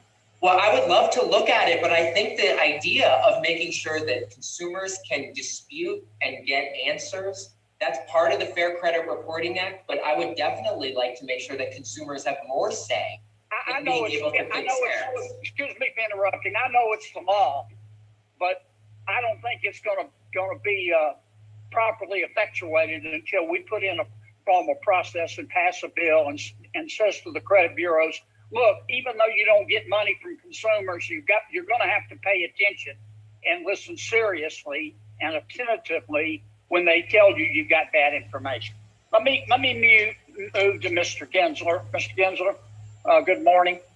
You were there in 08 and 09. You played a very critical role in our response to the meltdown. Why didn't anybody on Wall Street go to jail? Senator Kennedy, I share your concern about that. We at the CFTC held folks accountable for rigging the interest rate market, for manipulating the currency markets. And yes, sir, but why didn't anybody go to jail?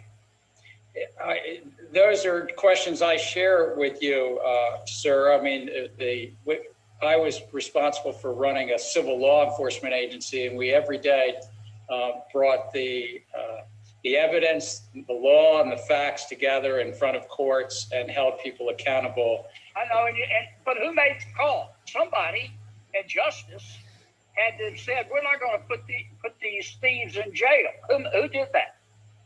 Well, I think you're right that it's largely the Department of Justice, and these are hard cases to try, hard cases to piece together and show intent, or what I remember the term was called scienter in the Latin form, and but that's the Department of Justice, sir.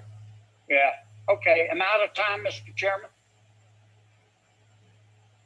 Thank you, Senator Kennedy. Senator Cortez Masto from Nevada is recognized. Thank you. Thank you for this hearing. Congratulations, gentlemen, both of you, for your nominations. Mr. Gensler, let me just start with you in a follow-up to my colleagues' questions to you. During the foreclosure crisis, you weren't working at Justice at that time. Is that correct?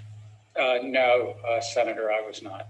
And the agency that you were working at didn't have really criminal enforcement actions. Is that correct? That is correct. As an attorney general of a state, you appreciate these distinctions, so I thank you. Thank you. So let me ask you in an area that I know is a concern for all of my colleagues.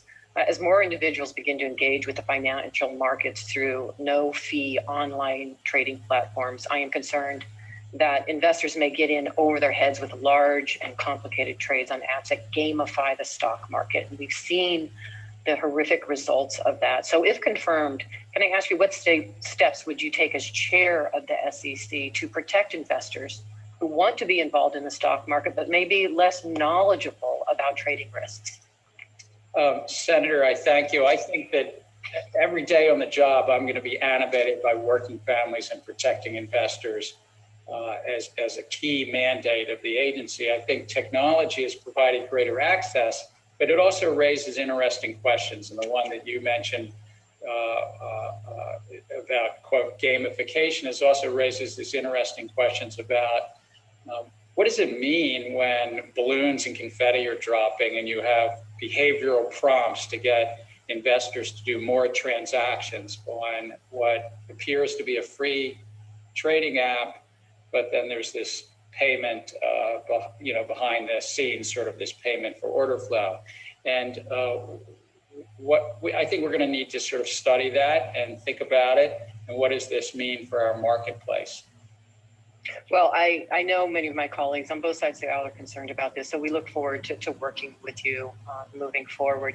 And let me just touch on one issue that was brought up, this idea that diversity and inclusion and equity in corporate America is somehow a quota. It is not a quota, and that's the problem we have here. And I think my goal and many of my colleagues, and this is why we support NASDAQ's proposal to increase transparency into the composition of the boards of exchange-listed companies, is because we need a paradigm shift. We need a cultural change. It's not a checkbox. It's not a quota.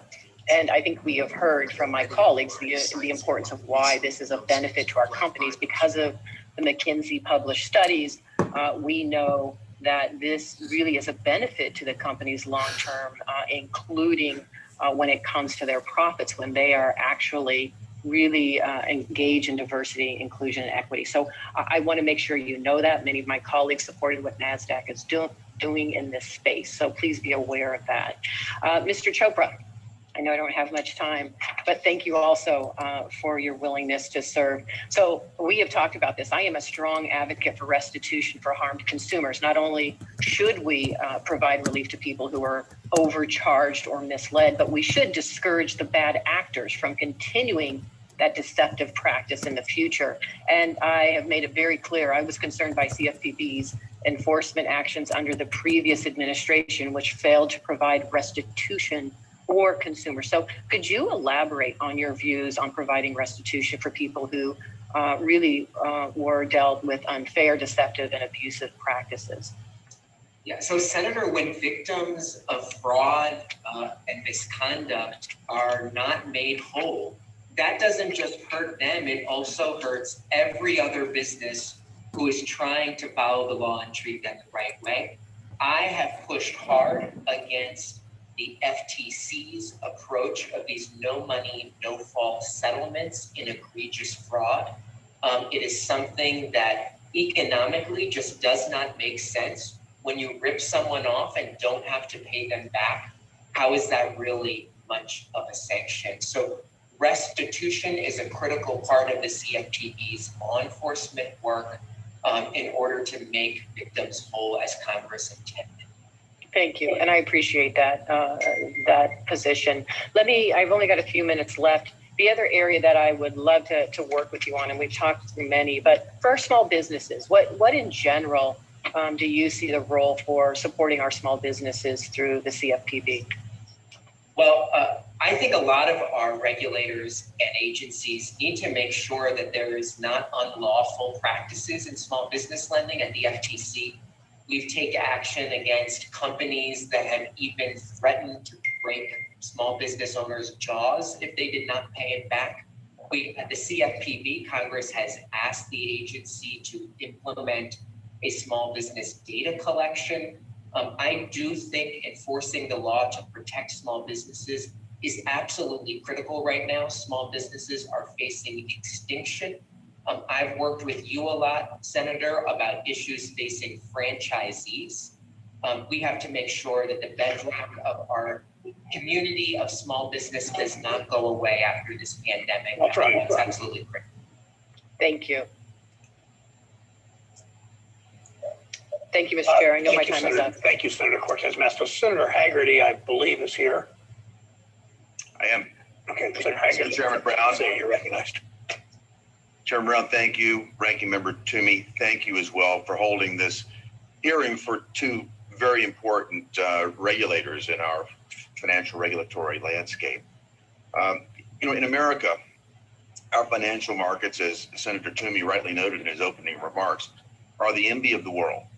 I was just on a call with our bankers in Tennessee who were expressing their concerns that we maintain that strength and that we be certain that we not allow regulators to use the regulatory construct in the financial markets to backdoor social policies that could have an adverse impact on our economy and are frankly much better addressed in other arenas. We have a very rapidly evolving technology landscape. We have new market entrants coming aboard, and we certainly should not take America's market leadership for granted. I think all of us want to maximize our economic recovery, and it's certainly important not to use ideologically driven regulatory practices at a time when we need to see our economy open up. My first question is for Mr. GENSLER. And Mr. GENSLER, we've discussed this before, and I'm concerned very much about arbitrary and capricious, potentially overly reaching regulatory rulemaking. And you and I talked about the importance of cost-benefit analysis. I know that you talked about this with others on the committee, but I want to just highlight again our discussion about taking an economic approach, as you described, and the great importance of utilizing cost-benefit analysis moving forward. But moving into another arena, I want to compliment you on the undertaking that you've had in digital assets, the role that you've played at the MIT Media Lab. I think it is going to be very instructive here. And if we think about the area of financial regulations in such rapidly innovating markets, I think it's very challenging from a regulatory standpoint to manage that type of environment. To put it another way, using a Tennessee terminology, you don't want to be shooting where the rabbit was.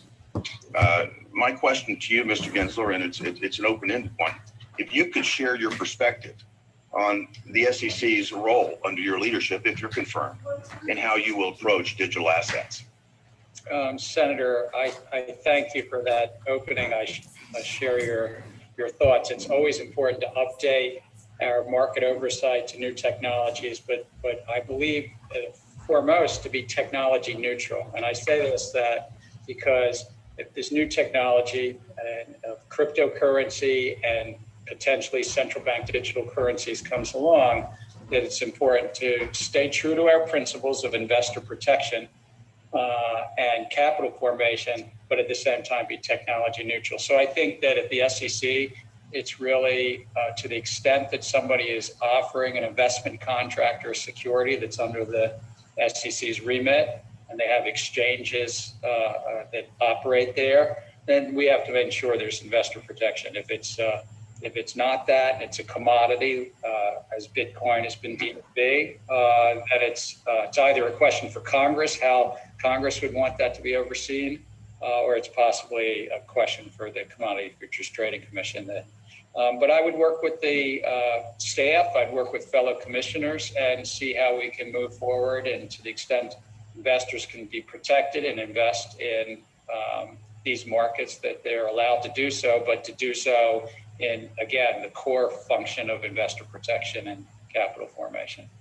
I appreciate your cognizance of your jurisdiction and also, and importantly, the role of the Congress in overseeing this and dealing with it. This is an area where I think we have great potential for leadership if handled right. And I think we should be very careful not to have too heavy a hand, but bringing your experience and your expertise to bear. I think you can make a significant mark in this rapidly evolving market. I want to make certain that we take the right touch and the right coordinated approach between our legislative oversight and the role that you'll play if you're confirmed running this important independent agency. Thank you. Well, I thank you, and if I can appropriate your line about not shooting where the rabbit was, I thank you for that too. Tennesseans all understand that, Mr. Gensler. Thank you. Thank you. Mr. Chairman. Sorry, Mr. Gensler, I've already appropriated it, sorry. Thank you, Senator Haggerty. Senator Van Hollen from Maryland. Thank you, Mr. Chairman and Ranking Member, and congratulations again to Mr. Chopra, Mr. Gensler on your nominations. And if I'm not able to get to the second round, Mr. Chopra, I will submit some questions for the record. Mr. Gensler, you and I had a chance to speak before this hearing, and I raised some concerns and some specific legislation I've introduced that I consider sort of SEC good housekeeping principles. One's a bill that I've introduced with Senator Fisher around 10b5 plans. The other one deals with the 8K trading gap. Both bills are intended to provide investors and the public with confidence that CEOs and other insiders are not taking advantage of insider information. And my question for you today is, will you commit to working with me and providing technical assistance as we work to pass these bills? Senator, I wanted to start by just thanking you for that warm introduction about an hour and a half ago to the committee, because you and I have known each other about 20 years, and that was very kind of you. Yes, I look forward, if confirmed, to work with you and your staff, providing technical assistance and having the staff of the SEC help as well. Right. I think we've seen many stories, and there may even be ongoing investigations into some reports about insiders gaming the system. Right now, the rules allow too much gaming, and so I intend to work with you to close those loopholes. Let me go back a little bit to the questions that Senator Toomey and some others have referenced regarding corporate disclosure rules and materiality, what kind of information they provide to shareholders. You cited the Supreme Court standard regarding a reasonable investor and what a reasonable investor would want to know. And of course, that information changes over time, right? I mean, 20 years ago, we wouldn't necessarily see climate change risks as something that is essential to the success of a particular company. Would you say it's important for the SEC to keep an open eye to the evolving interests of the reasonable investor to ensure that the disclosure rules match their demands for information? Yes, Senator, and I think that the importance here is that, and it's the courts have helped define this, that it's the investor community that gets to decide what's material to them. It's not a government person like myself. It's all about that reasonable investor. Do they think it's significant in the mix of information? And so I'm going to be guided by that. And I concur with you. In 2021, there's tens of trillions of dollars of invested assets that are looking for more information about climate risk. And I think then the SEC has a role to play to help bring some consistency and comparability to those guidelines. And with respect to corporate political spending, I mean, Senator Toomey, I think, gave the example of how that spending may represent a small fraction of a company's assets. But wouldn't a reasonable investor, or isn't something we should look into, whether a reasonable investor believes that there's a reputational risk to a company if they're spending secret money in politics and that becomes known and revealed? When isn't reputational risk something that a reasonable investor might consider? Right. I think, Senator, you're correct that it's what is a reasonable investor think is in that mix of information. Would they buy a stock, sell a stock, or a bond, or vote yes or no? And it's up to those investors, and then to work to help provide some guidance to issuers as to provide that information in that context. Thank you. Now, in addition to serving on the Banking and Housing and Urban Affairs Committee, I now chair a subcommittee on the Appropriations Committee that oversees financial services and general government, the FISG subcommittee. And in 2016, the GSA submitted, with approval from the SEC, a prospectus to Congress to authorize a lease for a new headquarters facility for the SEC in the District of Columbia. That prospectus was formally approved by the House and the Senate Committees of Jurisdiction in 2018. Congress has also appropriated $263 million to the SEC for the headquarters move. If confirmed, will you transfer the appropriated dollars to GSA so the headquarters project can advance? Senator, as we discussed in some private meetings, if confirmed, I would work with the SEC staff and GSA to better get up to speed on this. I know it's an important matter that you've raised. I've not been yet briefed on the matter because it's confidential negotiations between GSA and various potential real estate options, as I understand it. But you would agree that it's important for the SEC to, follow the direction that Congress has provided here. I would agree that it's always important, not just on real estate, but also on other mandates from Congress to follow congressional will. I appreciate that answer, and this is a case where I think Congress has spoken. Thank you to both our nominees, Mr. Chairman. Thank you. Thank you, Senator Van Hollen. Senator Lummis from Wyoming. Thank you, Mr. Brown. I have questions in this round for Mr. Gensler, and it's nice to see you again, Mr. Gensler. In some quarters, the SEC has a reputation for being a black hole for innovators. Do you agree that we need to provide more legal clarity through rulemaking and no action letters to innovators in the digital asset space and in the blockchain industry specifically? Senator, I thank you. I thank you for our conversation in the last week on these matters and others. I do think that technology and markets constantly change and evolve, and that it's important for the SEC to provide guidance and clarity. Sometimes that's a clarity that will be thumbs up, but even if it's thumbs down, it's important to provide that, whether it's through guidance or no action letters, as you mentioned. I don't know if you're aware of this, but Wyoming was the first in the U.S. to enact consumer protection laws for digital assets, including virtual currency. That happened in 2019. What are some of the ways we can work together to ensure consumer protection for digital assets that doesn't also hamper innovators?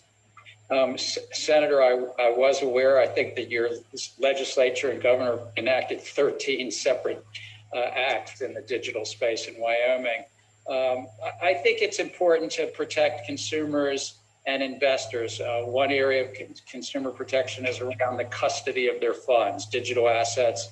The actual ownership relies on something called a private key in cryptography, and ensuring that that's really that custody works. And I know Wyoming has looked at that, New York, some other states.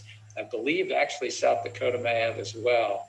I hope I didn't leave out any of the member states. But I think also investor protection, which goes beyond just the custody of assets, but to ensure that these markets are free of fraud and manipulation. And I think that's the greater challenge, frankly, because there has been the markets for some markets usually operating overseas, but some markets have been really rife with fraud and scam. So trying to protect the investors against that fraud and manipulation.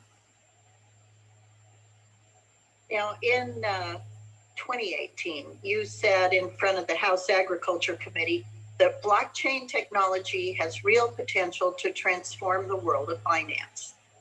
Could you talk more about how this technology can promote financial inclusion and reduce risk and create new markets? Well, I think it's already doing some of that right now, that it's been a catalyst for change. Central banks around the globe are really looking at how to provide more inclusive payment structures, more inclusive payment tokens. And so that's in one area as a catalyst for change, but it's also other payment system providers are looking to say, how do we provide payment systems that operate 24 hours a day, 7 days a week, and at lower cost, both cross-border and domestically. Blockchain technology itself is a shared accounting system, if I might say, and I think that's also led to some new thoughts about how to do trade finance and even medical records technology and the like. So I teach it. I'm neither a maximalist nor a minimalist, but I think that it's really been a catalyst for change in numerous areas. Well, I have a lot to learn about blockchain itself. My only understanding of it is the application of Bitcoin, but it'll be interesting to see how it's useful in other areas and can be done in a way that actually saves money. I'm going to switch subjects quickly to energy. You've proposed a greater focus on environmental issues as part of your regulatory portfolio. My state of Wyoming's economy is heavily dependent on the energy sector, and our state government revenues especially. Because of that, our state government revenues are declining right now, dramatically declining because of the change in focus in our energy economy. Have you considered the practical impacts on Wyoming's economy by making it more difficult for energy companies to raise capital? Well, Senator, I think that the disclosure regimes of climate risk that we were discussing earlier actually can be pro-issuer, pro-corporation, and pro-investors. Investors from time to time change the information they would want, and what they're just asking for more is about material climate risk. The climate risk that the investors see is material. And I think that can be also pro-issuer, pro-energy company to get some consistency, comparability, some clear rules as to how to do this. Right now, we have a little bit more of a, investors are asking for it and issuers aren't entirely sure how to address all those. So I think it's pro-energy company to do such disclosures. Thank you, Mr. Gensler. Mr. Chairman, I yield back. Thank you, Senator Lummis. Senator Smith from Minnesota. Thank you, Chair Brown and Ranking Member Toomey. And I want to just welcome Mr. Gensler, Mr. Chopra to the committee. It was really wonderful to have a chance to visit with you a little bit over the last few weeks. I think you both bring outstanding credentials and experience to these roles, and I look forward to supporting your confirmation. So thank you so much for being with us. I want to just start with Mr. Chopra. And I want to talk with you a little bit about the issue of student loans and federal student loan servicing, if we could. So prior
Really appreciate that. I couldn't agree with you more. I think that we face some major long-term fallout from this pandemic, including student loan issues, including housing issues.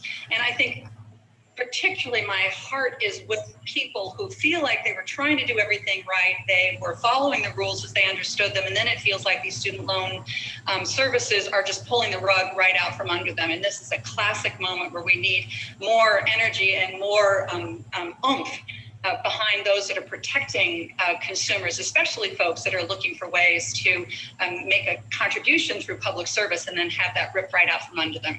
So thank you very much. Yes, and just to add one thing, so many people are entering a very tough job market, and they're also leaving school with an enormous amount of debt. And we've seen when you enter a tough job market, it can be hard to stay afloat, and people fall financially behind. We need to make sure they don't default and start off their financial lives, with more trouble, foreclosing the ability to maybe get a home or start a small business. We need to make sure the law is being followed. Exactly. Thank you. Thank you very much. Mr. Gensler, I'm about out of time, but I just wanted to thank you for your responses to questions of several of my colleagues about the importance of providing some sort of a standardized and mandatory system for laying out systemic climate risks. I think that this contributes to transparency for investors, as you suggested just a moment ago in your response to Senator Lummis, and I think that it also helps us to really understand what the systemic risk is to asset valuation as well as to financial markets. So thank you very much for that. And I have one thing that I'm going to follow up with you on, having to do with an issue that is important to a group of people who care about new registration forms for indexed linked annuities. And I'll follow up with you on that. You and I had a chance to talk about that a little bit. Thank you, Mr. Chair. Thank you, Senator Smith. Senator Moran, I believe, is not here. Has Senator Kramer arrived yet?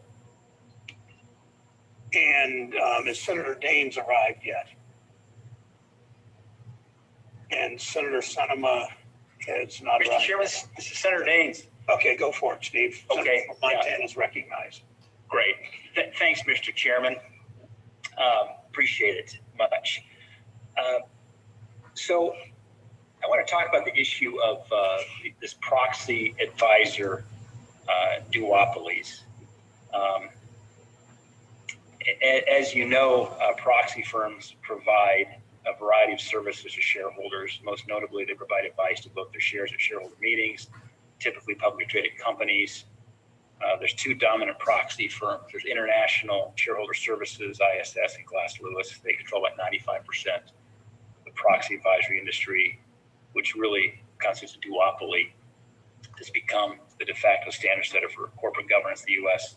without any meaningful input from shareholders or issuers. This is an area that's attracted bipartisan attention in the past, most notably through the House passage of the Corporate Governance Reform and Transparency Act. A similar version was sponsored by Senator Reid and other current members of the committee, including Senators Tillis and Kennedy. So this is a question, Mr. Gensler. Are you concerned about this lack of competition in the market for proxy advisory services, and concerned that some proxy advisory firms may have significant conflicts of interest, which may impact the objectivity of the voting recommendations? Senator, thank you, and thank you for taking some time last week for our discussion. I do think that in all parts of the capital market, whether it's proxy advisors, whether it was the earlier question about credit rating agencies and so forth, competition is a good thing to bring about transparency and lower cost and more efficiency. So I'd share that even in this space too, as well. I think that it does bring efficiency to many pension funds to have proxy advisors. It's a service that helps pension funds and investors through the proxy season. And you also raised conflicts.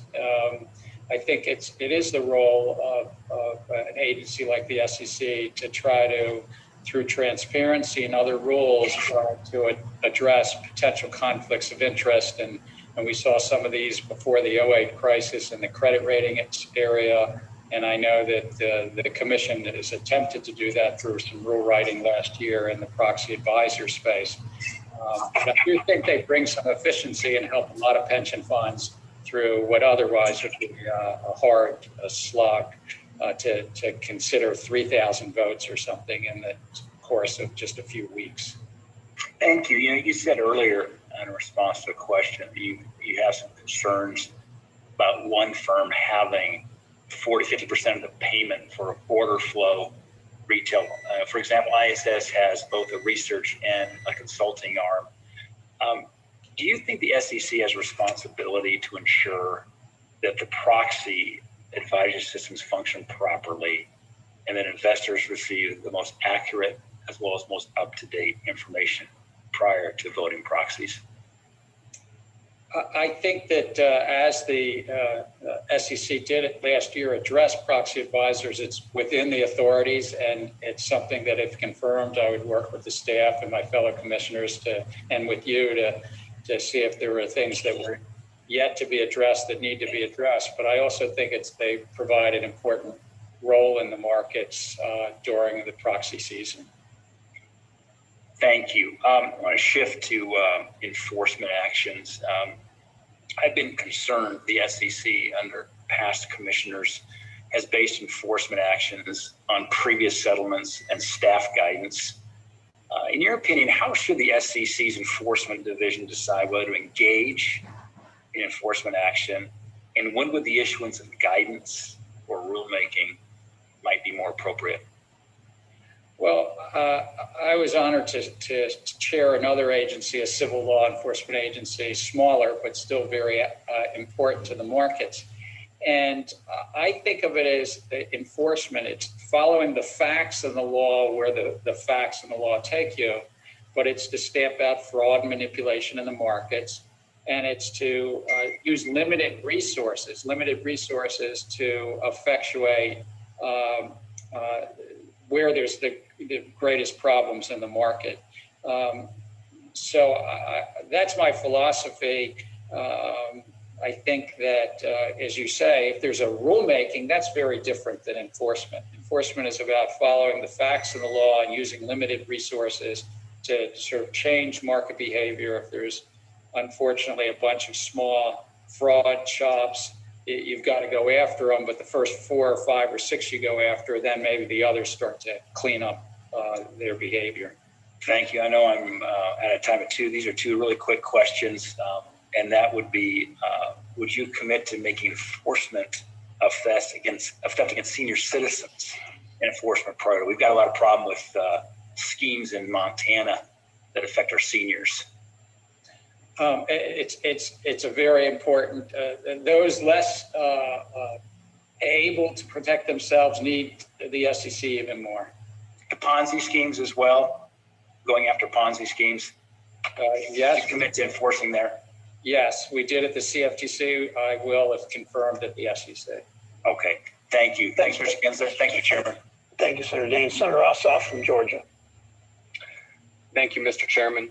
Thank you to our nominees. Mr. Chopra, the largest investment banks are very heavily subsidized, and many would argue these massive financial institutions are dominant, not because they're efficient in capital allocation or risk management, or because they offer the best products to consumers, but instead because they receive trillions in government bailouts, low interest loans, and quantitative easing. Do you agree with this assessment, and is this, in your view, a form of regulatory capture?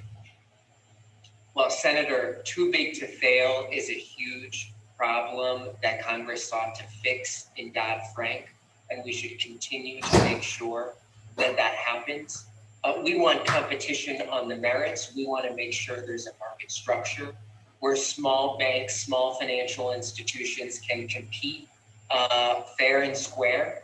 And it's not fair if they can't. And our regulators need to be attuned to every single consumer and institution, not just the largest ones. I deeply agree with that.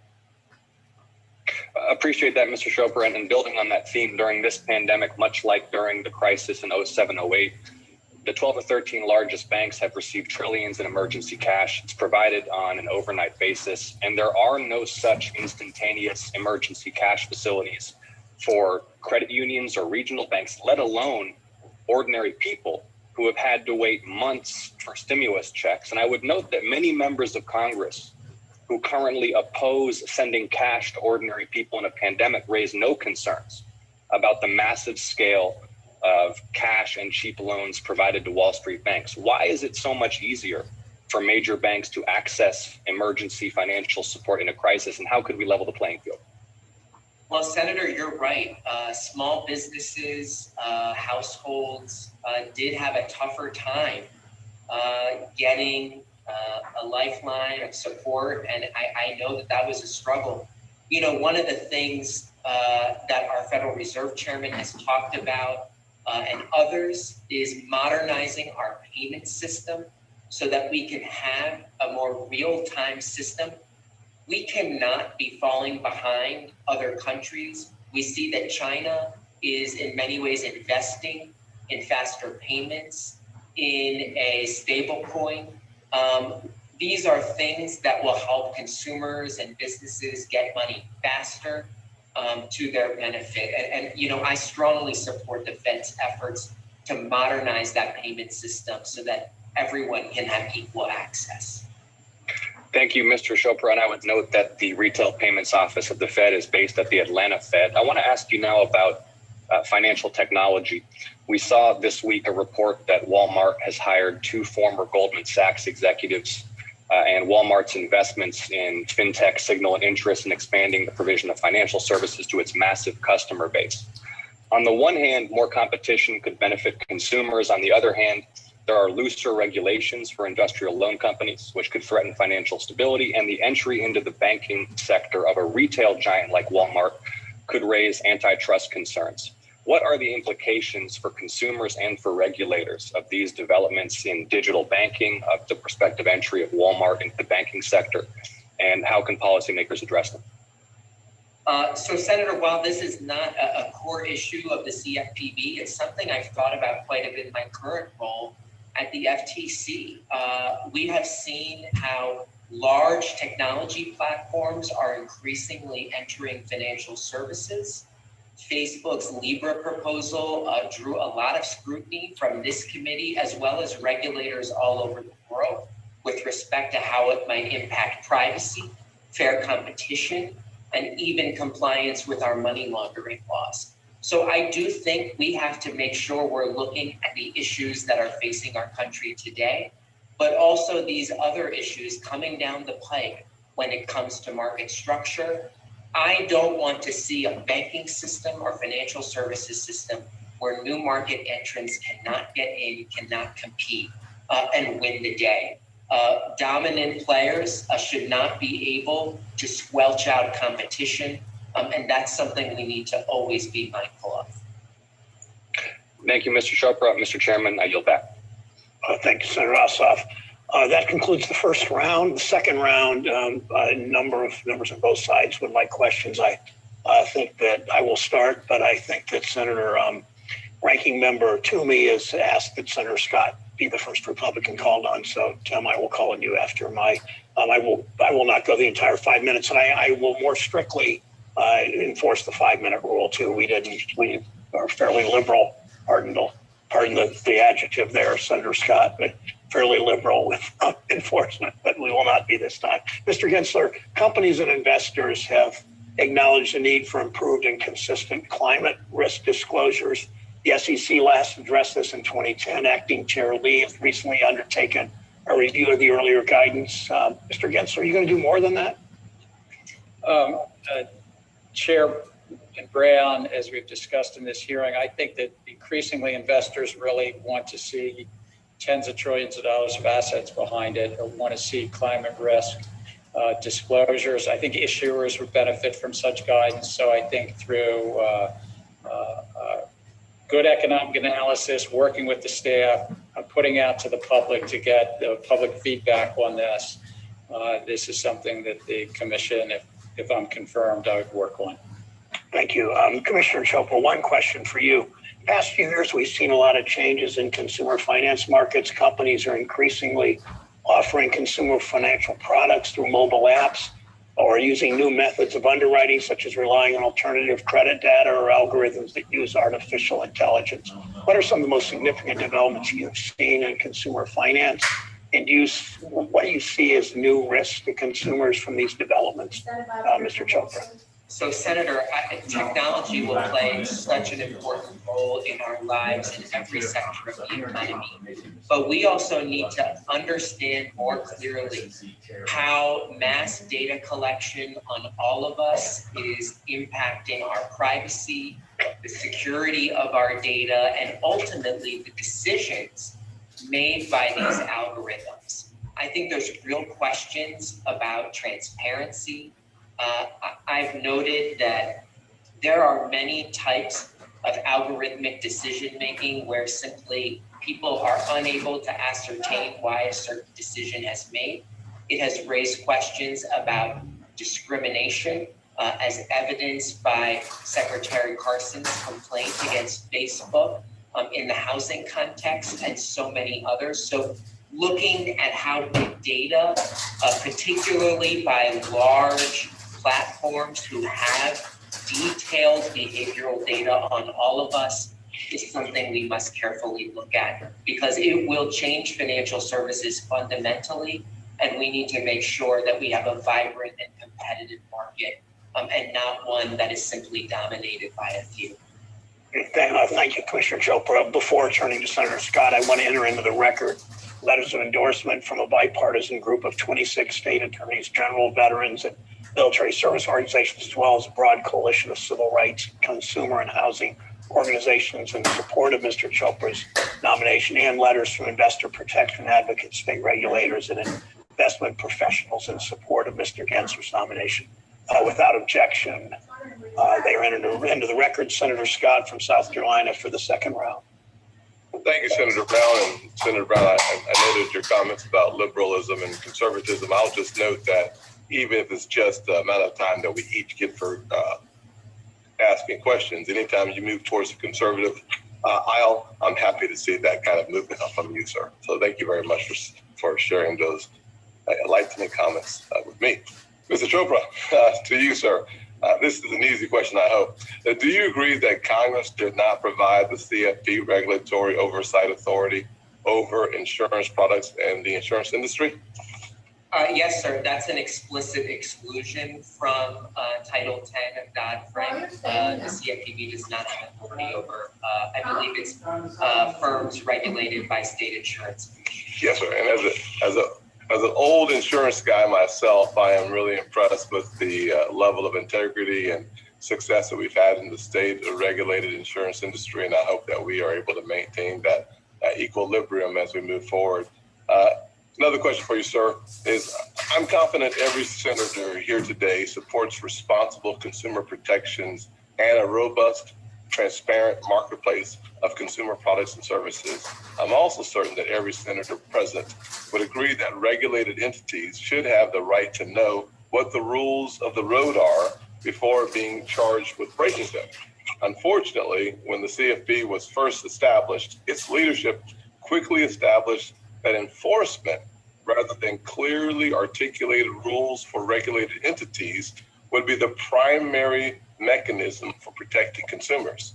The CFPB's frequent use of enforcement and supervisory authority as an extension of rulemaking had a chilling effect on the marketplace as firms began to exit certain business lines rather than risk running afoul of the Bureau's vaguely defined and constantly shifting standards. So my question, sir, is if confirmed, will you strongly commit to the continued improvement of overall transparency, efficiency, and effectiveness of the CFPB's supervision and enforcement programs?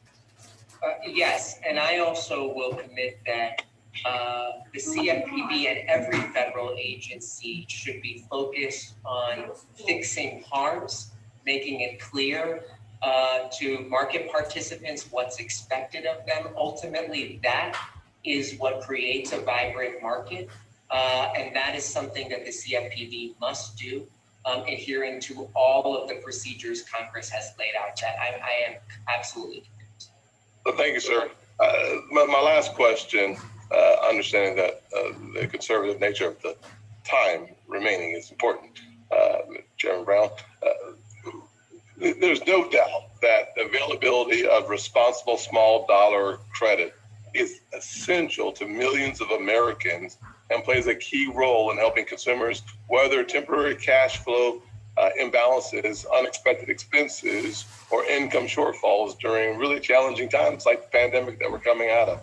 In acknowledgement of that, CFPB, FDIC, FRB, NCUA, as well as the OCC issued a joint policy statement at the outset of the COVID-19 emergency that encouraged financial institutions to offer responsible small dollar loans to both consumers and small businesses.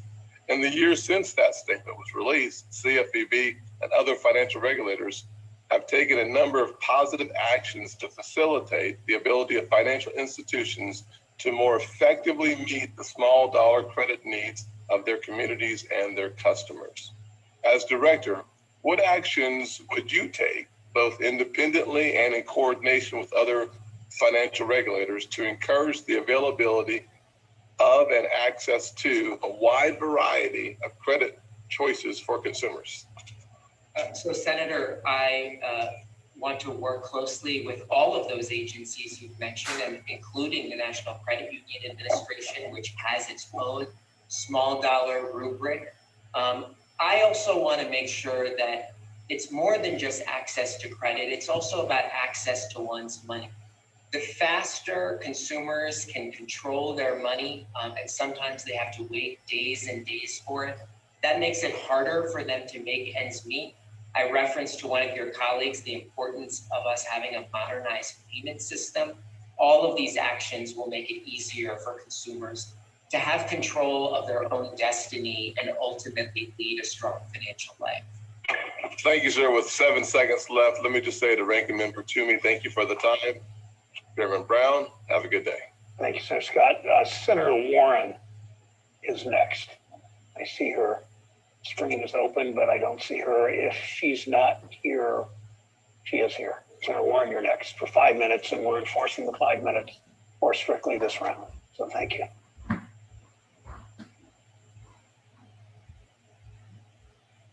Where is...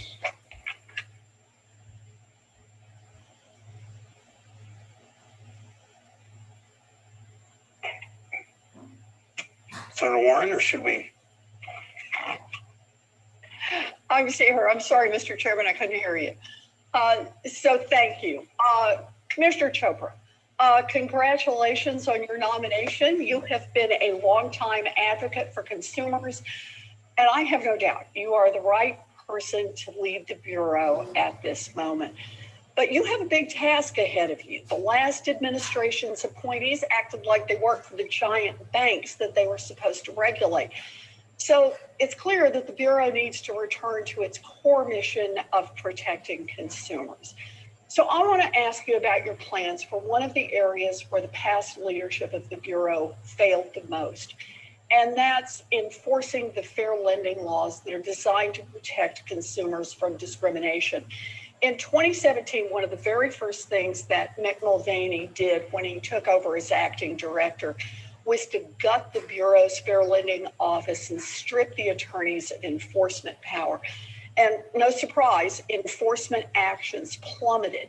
So can you talk about your own plans for holding banks and financial companies accountable for discrimination?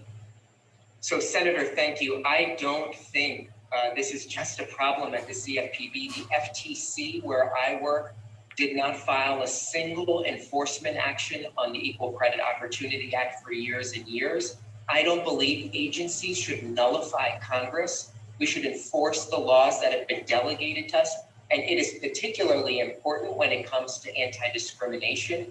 There are new ways in which financial institutions are using behavioral advertising, new forms of data collection, and we need to make sure that we're offering a robust way to understand how they can comply and hold them accountable when they're not. our Fair Lending and Equal Opportunity Office at the CFPB, I had a chance to work with them the last time I worked there, is established by Congress, and it should play a critical role in making sure the law is being followed and meeting the objectives set out in Congress. Good. Well, I'm very glad to hear you say that, Commissioner Chopra. And, you know, because the whole problem of discrimination in financial services exacerbates racial wealth inequalities. And I'm glad that you're going to make this a priority. It is long past time to send a signal to Wall Street that the Bureau is not going to turn the other way and look away when big financial institutions discriminate against Black, Latino, Asian, and Native customers. So thank you for that commitment. I also want to talk about the upcoming housing cliff that is facing millions of Americans. During the 2008 financial crash, financial regulators focused on helping banks and turned their backs largely on American families. The result was that about 10 million families lost their homes, with that burden falling heaviest on families of color. In response, the Obama administration established the CFPB to make sure that never happens again.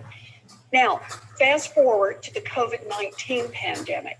Forbearance measures have staved off a similar wave of foreclosures, but those protections are not going to last forever.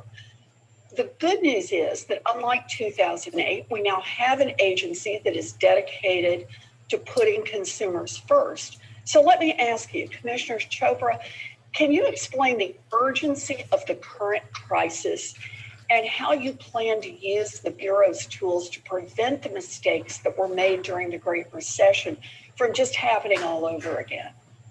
Well, I'd be remiss if I did not acknowledge the role you played in the establishment of the Bureau.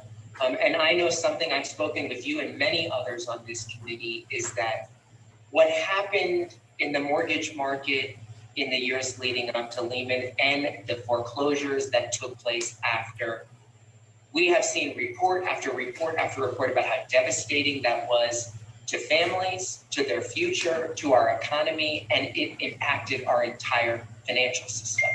So we have the CFPB. It has been entrusted to monitor those mortgage markets, work side by side with each other regulator, work with states, and use the tools in the toolbox to spot those risks. And while Congress has hit pause on many of the troubles in the mortgage market, we are not out of this based on the data that I look at. Many families are going to struggle. They have lost income. They may not be able to resume. And we should make sure that they can stay in their homes when they have that ability to do so, and not be deceived about what their options are. No one should be kicked out during a quarantine, particularly if they've been lied to. I really believe that strongly. Well, I agree with you. Thank you very much, Mr. Chairman. Thank you, Senator Warner. Thank you, Senator Warner and Commissioner Chopra. Senator Ranking Member Toomey in the second round. Thank you, Mr. Chairman. Mr. Chopra, while the CFPB director is now finally removable by the president, the CFPB remains unaccountable to Congress in the sense that it's not subject to the appropriations process. In a 2016 interview at the University of Pennsylvania, you were asked about proposals for making the CFPB subject to appropriations or making it a 5-person commission. At the time, you said that congressmen who vote for these policies must be perceived as, quote, shilling for predatory lenders, end quote, and that, quote, supporting gutting the CFPB like that by starving it of resources or creating structures that don't allow it to do its job, there's no real good argument for it other than representing those who are essentially breaking the law, end quote. Well, in fact, Mr. Chopra, I and many of my colleagues have long and continue to support the policies of the ability to remove a CFPB director by the president, making it accountable to Congress by making it subject to appropriations. And for me, it's about accountability. So let me ask you, is it still your view that my colleagues and I just want to shill for, quote, predatory lenders and represent lawbreakers? No, Senator, but when it comes to the banking regulators, the comptroller of the currency. I just want to be clear that, so you are retracting what you said back in 2016? I'm happy to look at that. If I said that, I think many people's concerns about accountability are principled. And it is certainly not the case that everyone is just doing the bidding. I regret that if I said that, but ultimately I do believe that independent agencies are able to stay more clear of political influence, are able to exercise judgment carefully, and the comptroller of the currency and others, I do believe I understand that you could disagree with the opinion and the conclusion about the best mechanism for accountability, but I'm glad to hear that you are retracting the impugning of the motives of those of us who feel as we do. And I'd be happy to provide the video for you if you have a question about whether that's accurate. Let me ask you this. Last year, the CFPB affirmed that supervisory guidance does not have the force or effect of law. And this year, it issued a rule to codify that principle. So I certainly welcome this commitment to the rule of law, especially in light of the CFPB's troubling past practice of taking enforcement action based on supervisory guidance. I think in our previous conversation, you agreed that with this step taken by the CFPB, I just want to be clear, are you committing to complying with this law, with this rule, or do you intend to revisit and attempt to change this rule that was passed this year to codify that principle? Yeah, so Senator, I appreciate the question. Guidance does not have, cannot impose obligations. That is not the appropriate way in which new laws are created or is outside of the regulatory process.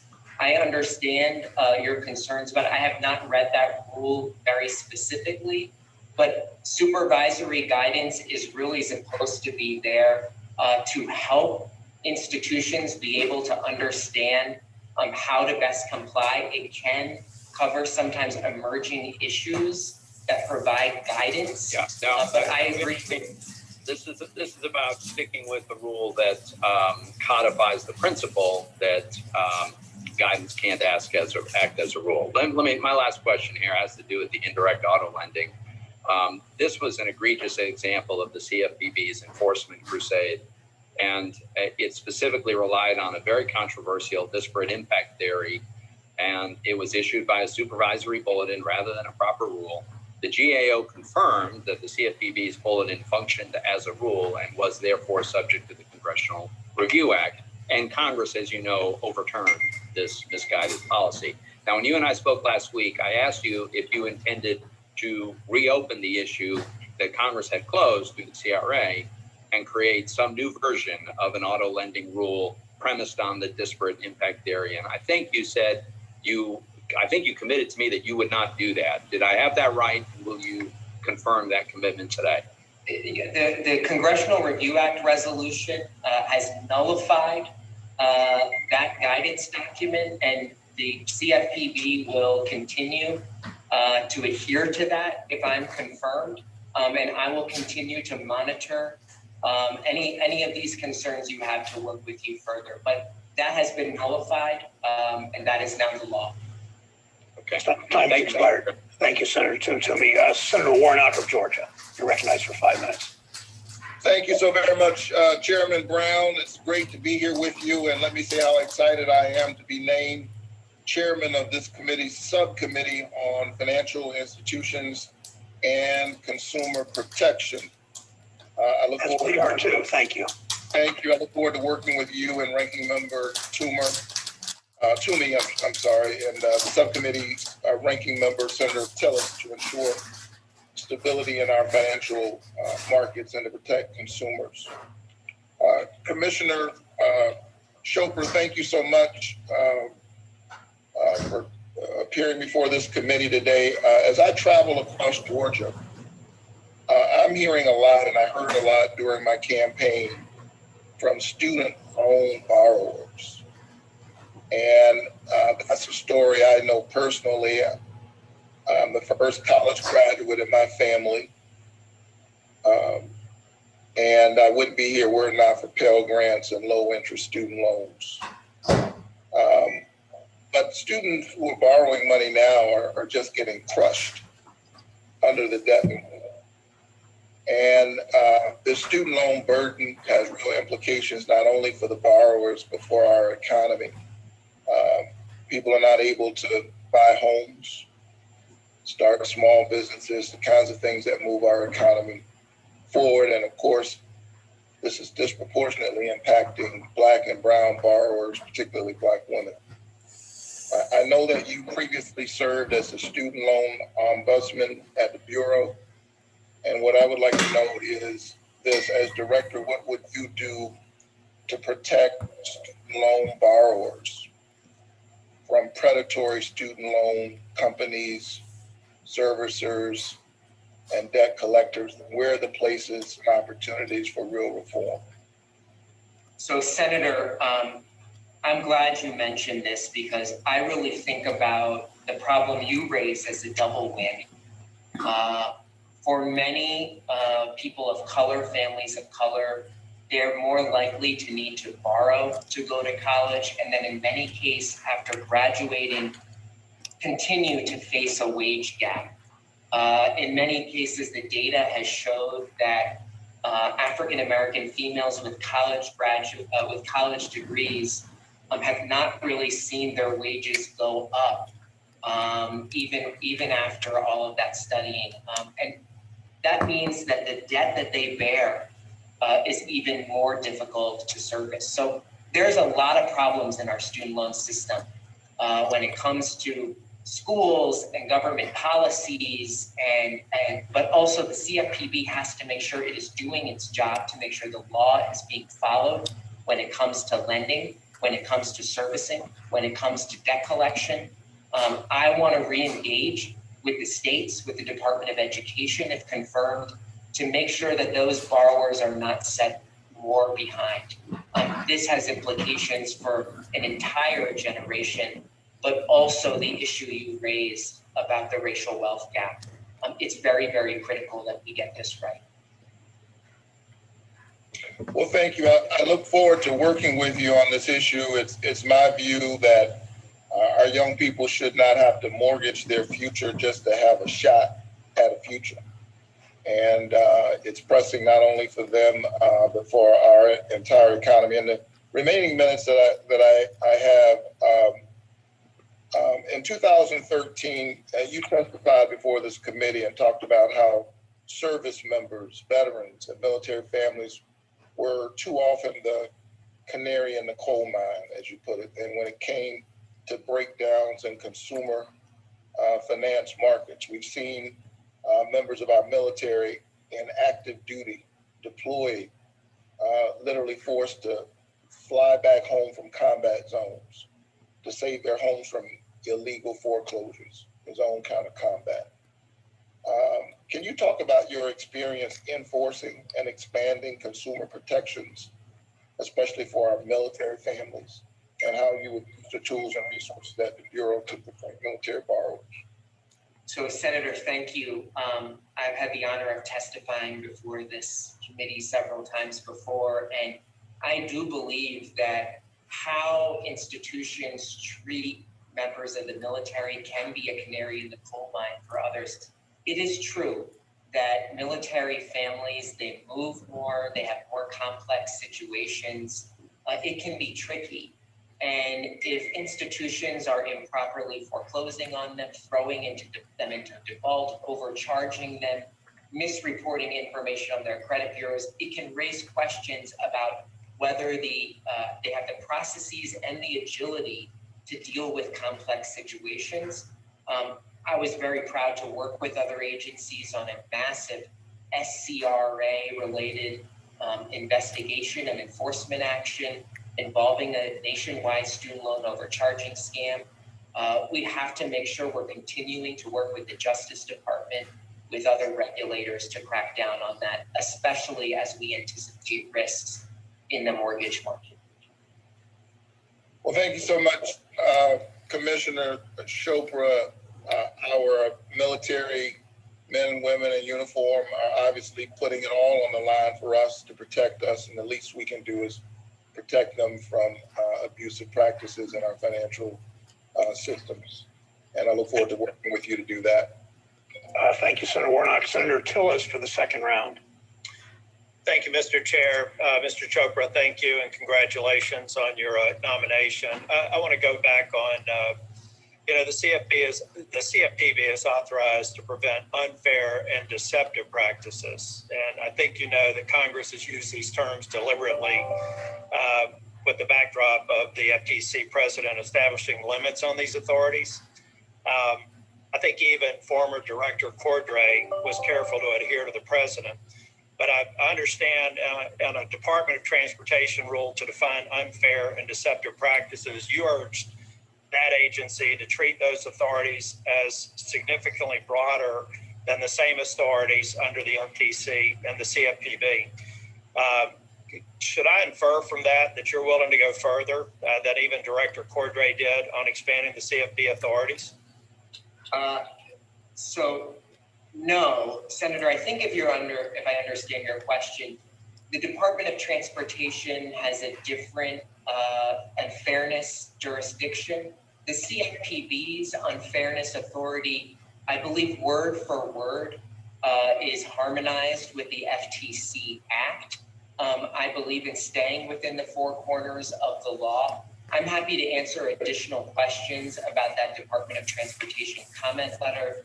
But it is a different unfairness standard than what exists in the FTC Act or in the Dodd-Frank. Can I infer from that you would at least use rulemaking if you were to go in to clearly define what an abusive practice would be subject to rulemaking? So ultimately, we have to enforce the law as written. There have been a number of cases where courts and others have found that the fact patterns meet the prongs of, in this case, the prohibition on abusive acts and practices. The last director has actually promulgated a rule on short-term lending that specifies certain abusive practices, particularly the repeated debiting of accounts that may lead to overdraft fees. Ultimately, we need to enforce the law, and at times rulemaking can be a tool that's being used. But I take from your question that it's important that it's clear, and we do what we can to make sure that what the law requires is understandable. And ultimately, we have to follow what Congress has written in that statute and be subjected to judicial scrutiny. Thank you. I just have one other question. Knowing this is the second round, I'll try and be brief, but this relates to a broader issue that I see. I've seen comments from high-ranking officials. I've seen guidances effectively become de facto rules where the industry sees a nod in a certain direction. They feel like they have to really conform to something that's not a rule, which adds a lot of cost, a lot of complexity, a lot of uncertainty.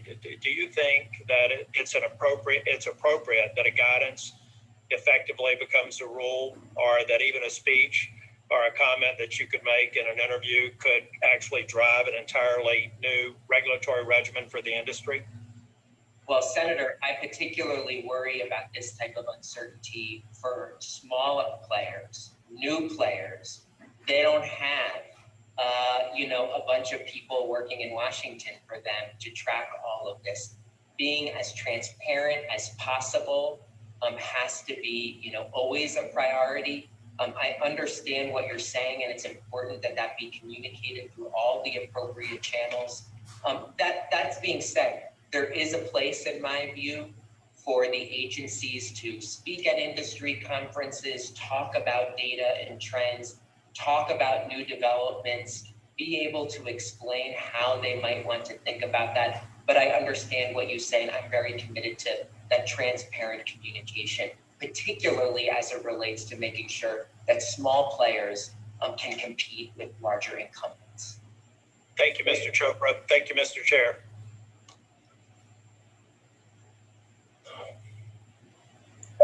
Thank you, Senator Till. Senator Menendez for a second round.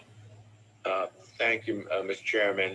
Mr. Chopra, we are in a midst of a full-blown student debt crisis, with 43 million of our fellow citizens owing $1.5 trillion in student loan debt. And instead of helping provide relief to those borrowers by regulating a student loan market plagued by harmful practices, our country's consumer watchdog was asleep at the wheel, in my perspective, for the last 4 years. I think that student loan debt shakes the very foundations of the American middle class. I can refinance anything in my life except student loan debt. If I was able to do so, for example, there'd be great opportunities to, buy my first home, be an entrepreneur, start a business, have enormous economic ripple effect for the individual as well as for the society as a whole. So as the lead consumer watchdog, does the CFPB have authority to oversee and supervise that $1.5 trillion worth of consumer debt, including debt owed to the federal government? Yes, my understanding, the existing law and implementing regulations, those entities, servicers, debt collectors, they are covered as consumer financial products and services. And do you believe the extent of the current student debt crisis calls for the use of the Bureau's full slate of authorities to ensure that federal and private student loan services are complying with consumer financial protection laws? Yeah, so Senator, student loans used to actually be more of the exception, and now they're the norm. While I was at the Bureau the last time, the agency reported that student loans had crossed the $1 trillion mark. It's now $1.7 trillion. There was years where more than 1 million Americans were defaulting, even when they had a legal entitlement to loan modifications and income-driven repayment. This has to be something. It's one of the biggest consumer credit markets in our country after mortgages. And we have to make sure that the law is being followed.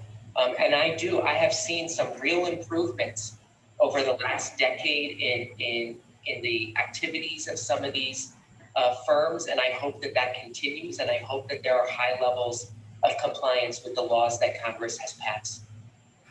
Well, thank you for that. During your tenure as the student loan ombudsman, the CFPB returned over $750 million to wrong student borrowers. That's the type of work I'd like to see the CFPB return to.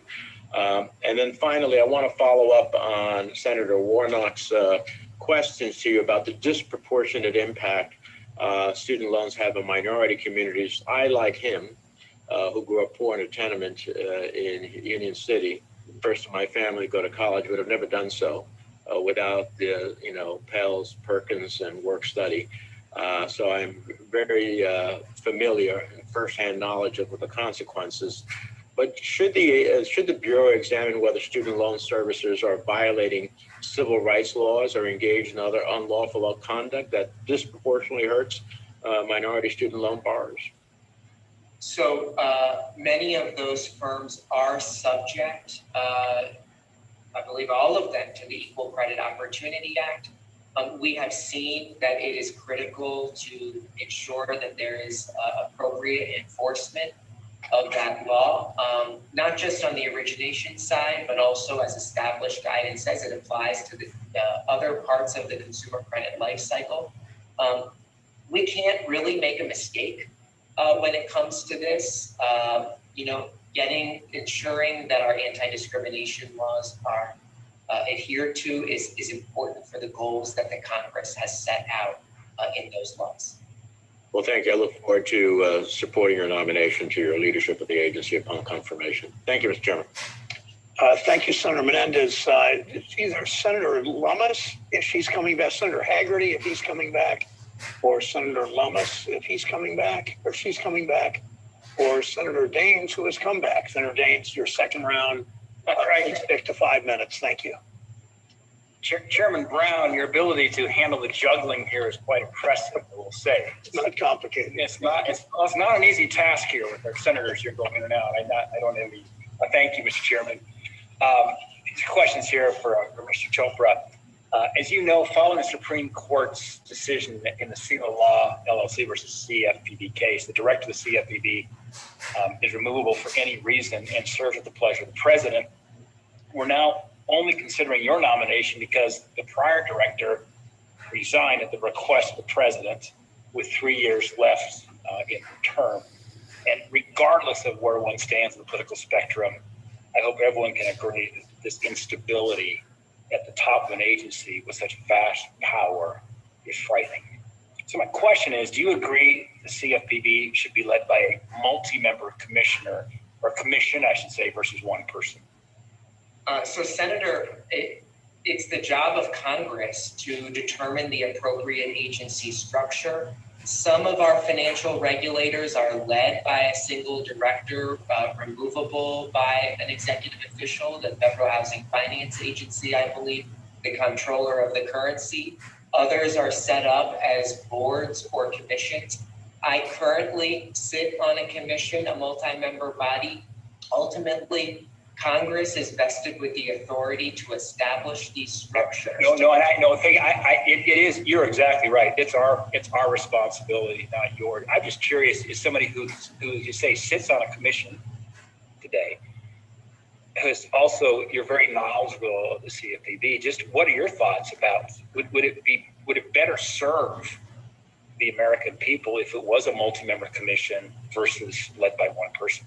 I'm curious your opinion, your thoughts. Well, in my view, regardless if it's a single director or a multi-member commission, there needs to be accountability. There needs to be responsiveness. Some commissions work well, some single directors work well, and the opposite can be true too. Where I sit at the FTC, this agency has missed some of the worst abuses when it comes to invasions of privacy by big tech, has failed to enforce some of its core orders. I do look at the CFTC under Gary Gensler's leadership that did actually take appropriate actions, was responsive, was transparent. Ultimately, again, this is Congress's decision. But what I'm committed to is no matter what the structure is, we have to follow the law, adhere to the law, be responsive to Congress and the public.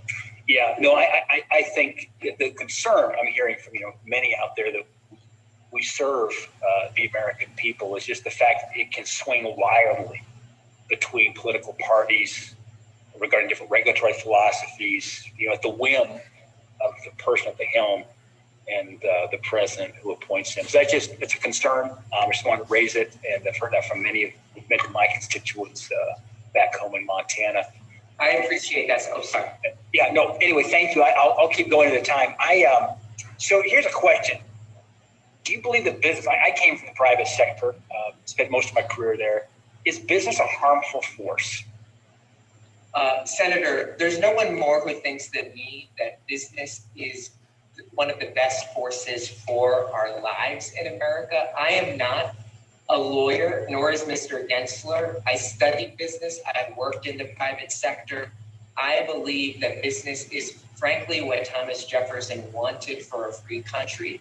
What I do have a problem with is when particularly large actors can bully small businesses or break the law and not be held accountable. At the FTC, we lay the hammer on small businesses. We go after the individuals, we take everything, but sometimes don't do the same, don't treat a larger firm using the same set of scrutiny, even though the law is exactly the same. So Right. Would you prejudge in any way a business's actions based on whether you had an unfavorable view of the industry that's part of it? Absolutely not. That is not the job of an agency. The job is to administer the law that the Congress has set. And that would be inappropriate to have, whims or views about particular types of businesses. So the concern I have is you dissented regularly with astonishing regularity from FTC actions because you complained that penalties weren't punishing enough. So your record of the FTC has, I know, raised some concerns for many on this committee. Well, Senator, for your answer, please, as we wrap up. Senator, I don't believe. Oh, I don't know if the senator has froze. Senator, I don't believe that I'm happy to share any of the opinions I've written. I believe that over 93% of decisions were unanimous. But I do have a problem when fraudsters are, get off with not having to redress their victims. We are sometimes not doing enough to hold businesses accountable when it comes to the harm that they cause, even when it is an outright violation of the law. I certainly objected to the FTC's Facebook settlement, which was subject to, in my view, not even fixing the core problem that led to the massive violations. And Senator, I'm happy to talk to discuss that more with you. But ultimately, we want honest business to be able to thrive and to compete, and for bad actors to be held accountable when they commit fraud. The time has expired. Thank you. Thanks. Senator Lummis for 5 minutes. I think you're last. Go for it. Thank you, Mr. Chairman. Hello, Mr. Chopra. It's nice to see you again. My first question is about usury laws. They've historically been the province of state legislatures. My state of Wyoming even has a usury cap. I, in fact, remember the debate because I was a state legislator at the time. Dodd-Frank prohibits the CFPB from imposing maximum interest charges on consumer credit. Do you agree that the CFPB lacks the authority to impose a usury cap? So, Senator, my understanding is that you're right, that usury caps, interest rate caps, that is primarily the provenance of states. And I believe there's some explicit language in Title 10 of Dodd-Frank that prohibits the CFPB from establishing something like that. I'm happy to look at it more closely if there are more specific questions, but that is my understanding of the law. Nope, great answer. That's fabulous. Thank you. Now, if confirmed, you will have the honor of being a member of the FDIC board. And Congress has specified that industrial lending companies are entitled to deposit insurance if they have a safe and sound plan of operation. This is the easiest question you'll be asked today. Will you consider the individual merits of each and every application and grant deposit insurance to an ILC with a safe and sound plan of operation? Yes, I will follow the law when it comes to applications. I will, of course, rely heavily on the FDIC staff. That's their real expertise, but in as much that applications are subject to these laws and regulations, of course, that should be the standard by which they're evaluated by. Thank you. And my last question, Chairwoman McWilliams was confirmed by the Senate to set the direction of the FDIC. Section 6B of the FDIC bylaws allows 2 members of the FDIC board to call a special meeting of the board. Since you will not be the chairperson of the FDIC board, will you commit not to force votes on matters the FDIC chairwoman has not included on the board's agenda? So, Senator, I'm actually not familiar with these rules of procedure, but I'm happy to take questions for the record on that. Is the question that the chairwoman has a statutory right to call meetings, and I apologize if I'm not fully understanding all of it, but I'm happy to take a close look. Okay, it's a bylaws thing, and you bet I will submit questions for the record. And thank you very much for your time. Senator. And thank you for all I have. I get to yield back almost 2 minutes. Thank you, Senator Lummis. Is Senator Haggerty here? I assume not. So we are drawing to a close. I think he's not. Thank you. Well, thank you to Mr. Gensler and Commissioner Chopra for being here today and providing testimony. The longest committee meeting I remember in the Senate Banking, Housing, and Urban Affairs Committee, with the interest from so many members in second rounds. For senators who wish to submit questions, for the record, these questions are due by the close of business this coming Friday, March 5th. For our witnesses, please submit your responses to questions for the record by noon on Monday, March 8th. We obviously want to move on nominations quickly is the reason for the squeeze time period. Thank you again. With that, the hearing is adjourned. Thank you all. Thank you so much. Thank you, Roy. Thank you. Thank